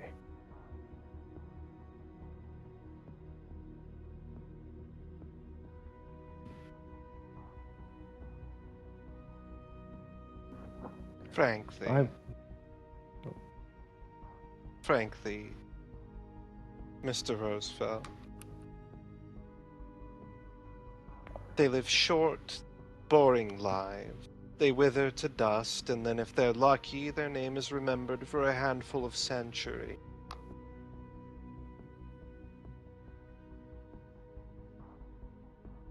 And while I know you are ever so fond of your little projects and your fleeting moments of fancy,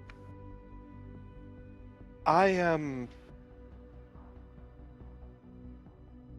more interested in things of more substance.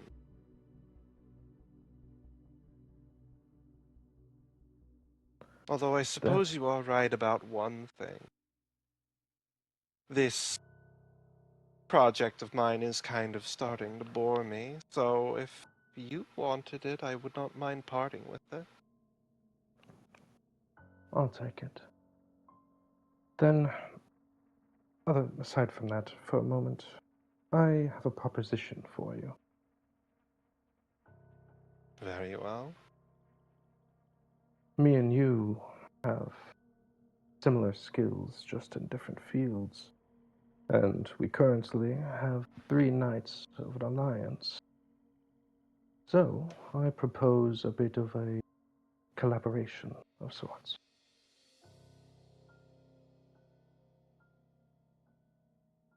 And what do you have in mind? I provide the materials, and you create a creature using both of our ideologies on the subject matter. Well, that certainly sounds entertaining, if nothing else. I Very thought it well. would.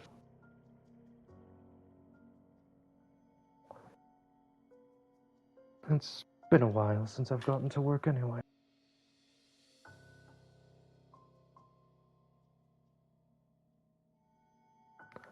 He puts his hand out in a handshake motion. She holds out her claw.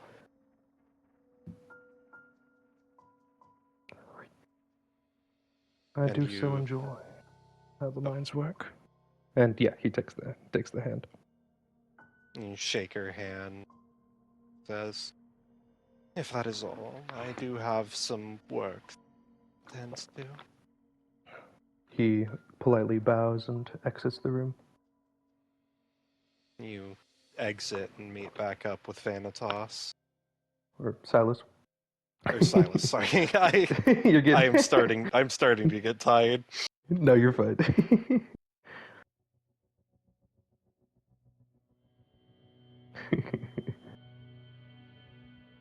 He waves at Silas as he exits.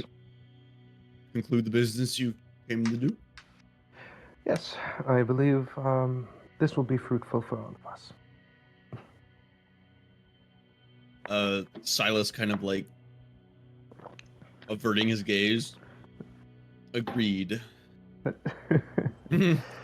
Don't worry, I know you're probably... You got interrupted there. Like this mic didn't pick up that last bit. Oh, I know you're already doing something in secret as well. Don't worry, I won't tell anything. Appreciate it. I know Now, shall my we head kind back when I see to one. the nightclub, my friend? I'm sure there's quite the party. Yes, indeed.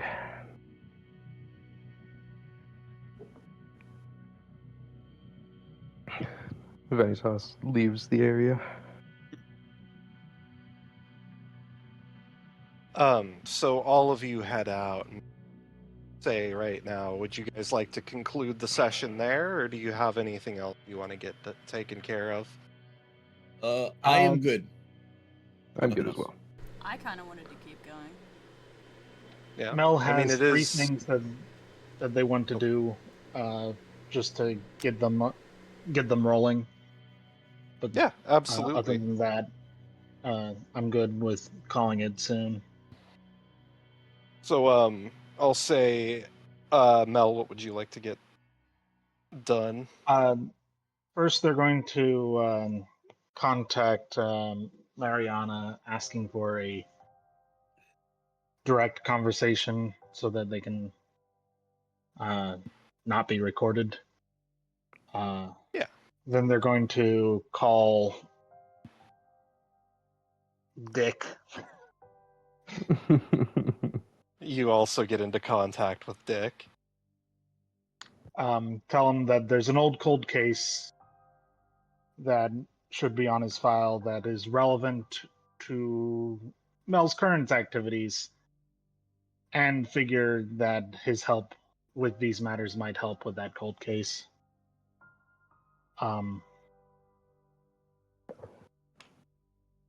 Though they already know how the cold case ended because they found the dead body. But anyway, Yeah.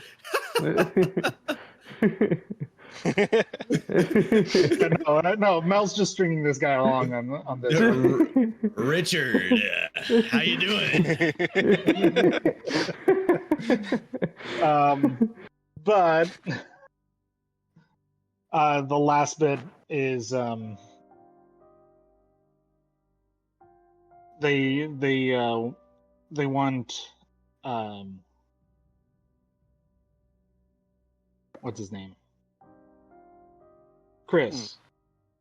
Chris. I want Chris to pull up as much vampire lore history from 1850 to 1900. Like any vampire history, specifically in Seattle, for those 50 years. All right. So you get into contact about all those things. I will ask, would you like to have that conversation with Mariana now? Can we actually save that for next session? Just to Yeah. imply that Mariana does actually have to make effort to hide. Yeah. Absolutely. And then Avery, was there anything you'd like to do? I mean, there is stuff that she'd like to do, but it could be done in an aside if people have things to do. Sure thing. I have to go to bed, but I can keep going. Yeah, I mean, yeah, you guys know need to go. what Oh, Avery's yeah. about to go do, and it's gonna be stupid, so... Oh, yeah. Yeah. I was gonna take Mel with us, but if Mel has things to do, and also I don't know if bringing Mel with us would be a good idea. It is almost 11, so I don't mind calling it here unless Mel would like to get up to antics.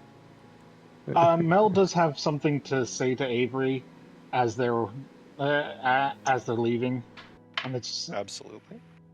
it's just we really got to teach that guy how to not spill the beans on every single conversation. Which Silas one? is turning into a massive liability. Vanitas is his own problem, but at least whenever he spills the beans, it's about money.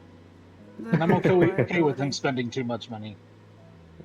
And to be completely honest with you, would not be surprised if they're actively making deals with that woman and possibly conspiring to work against us in some way, shape, or form. That is the nature of the business that we're in, unfortunately. Yes, each problem as they come. Right now, I'm just trying to mitigate damage and get as much out of this as we can. And I appreciate Meanwhile- your want for caution, but she glances at Aradia.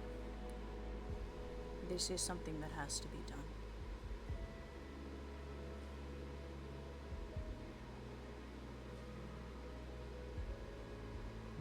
Mel adopts a look that might be the first time you've seen it, but, like, trust me. I want nothing more than to rid these people off the planet.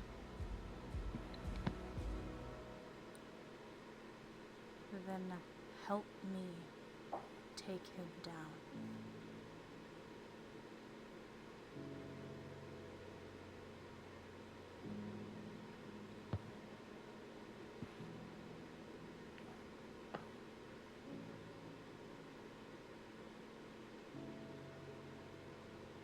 Like I said, each problem as they come by.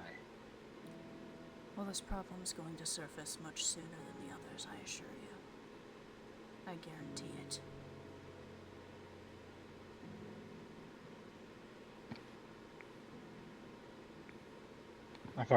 We've already got some ideas, but it's why these Mel pulls out the bullets that they've been holding on to are going to a dick. I'm sorry, what? I've got a PI. Uh, No, Dick. His name's also Dick. He's also a dick. You know what? I should have expected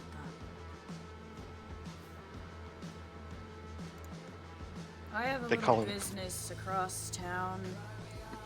You probably won't want to come with me, but you are welcome to tag along. Otherwise, I can have Levi drop you off at your lab. Yeah. I've got some stuff I need to do. Well, I suppose if you don't hear from Aradia and I in a couple days, you'll know that something went terribly wrong, she says and holds the door open for her. My bets are on the fact that something will go terribly wrong. We'll find The out. next session On is the going next to be episode. called Something Went Wrong. Of course something went wrong. In the meantime, I'm still trying to remember what beans Silas spilled, because I don't. Meanwhile, Vanitas was not conspiring against, he was conspiring to kill innocents. Yes. He's just a Something psychopath. Mel would also have contention with, but Yes, but you don't know that yet. and it's more so just offering up information. Like, we freely said a lot to her, Oh. yeah, without Just a bit. couching it in Oh, yeah. conditions. You guys shared a great deal of information with her. Yes. And Mel tried their best to couch all those with expectations and quid pro quo, but still offered a lot. I'm sure it won't come back to haunt you all. Yeah, no Sure. worries. Yeah. I mean, if we just kill all the people that she's associated with first, she won't have anyone to report to. Good thing we have a plan in place for that, or someone does.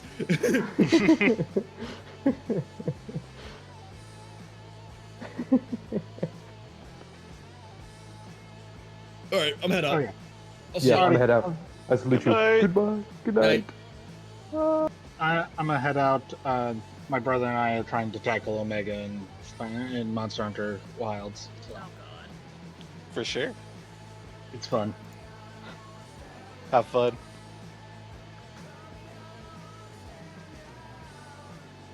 So, Do you want to wait to do this, or do you want to do this? I think as much as I would like to do this now, I need a little nap. Alright. Why are you... You say that like it's a bad idea for me to wait. I'm just saying that mostly because there's literally going to be no other time before our next session, I don't think. Damn. I mean, so... I'm sorry, my brain is dying. What specifically are you planning on doing? I am going to try and recruit somebody. Right, yeah. I mean, if you want to go do that right now, honestly, I'd be up for it. Are you sure? Well, the question is, are you going to the bar? Yeah. Avery's going to the All right. I'm gonna say we can do this now. Okay. This is gonna murder my throat, but sacrifices must be made. Sacrifices must be made.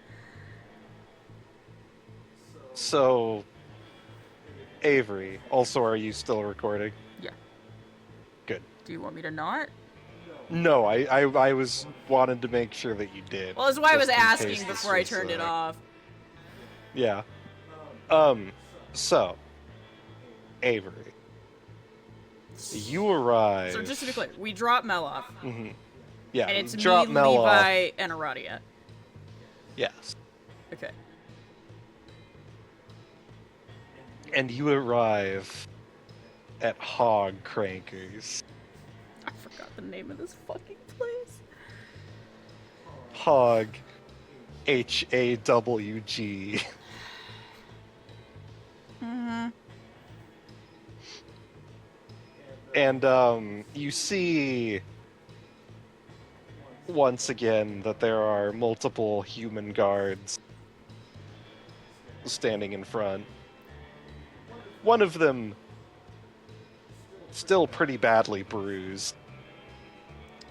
Avery's gonna tell Aradia, keep to the shadows. Like you've always said, you're a bit noticeable. She nods and then slinks into the shadows. Levi, Yeah? we're about to do something really stupid. Great.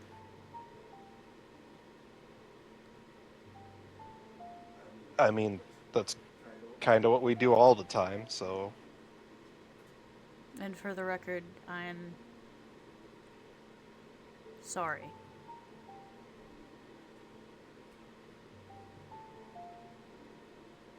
That you had to Look. see that. It's... We've all fucked up. Big time. Before.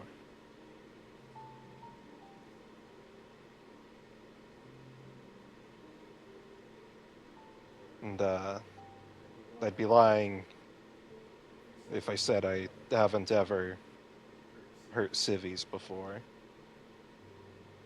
Without wanting to. So,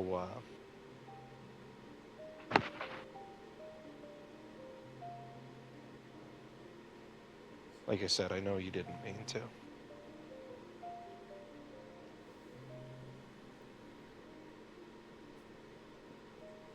Like Vanitas told you. It's a war of attrition. And eventually, everyone loses.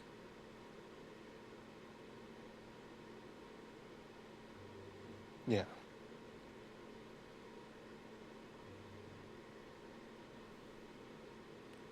Hopefully you won't be around to see that, though, she says, and gets out of the car. You ever concealed on you? Do you even need to ask that question? No, but it made me feel better. She says as she glances back at him. He just pats his, pocket. Right. Just don't freak out, she says. You know saying that's gonna make me freak out, right? Don't visibly freak out. Okay. Yeah, I can try to do that. Great. She says and walks towards the bar. You walk up, and one of the guys, the one who's more visibly fucked up, says, "Oh, fuck, not this. What are you doing here?" Here for a drink. This is a bar, right? Yeah? It is. And we're two vets who want a drink. Do you want to make me an intimidation check? She's not trying to be intimidating. That was a genuine statement. Or you could make a persuasion. Go persuasion.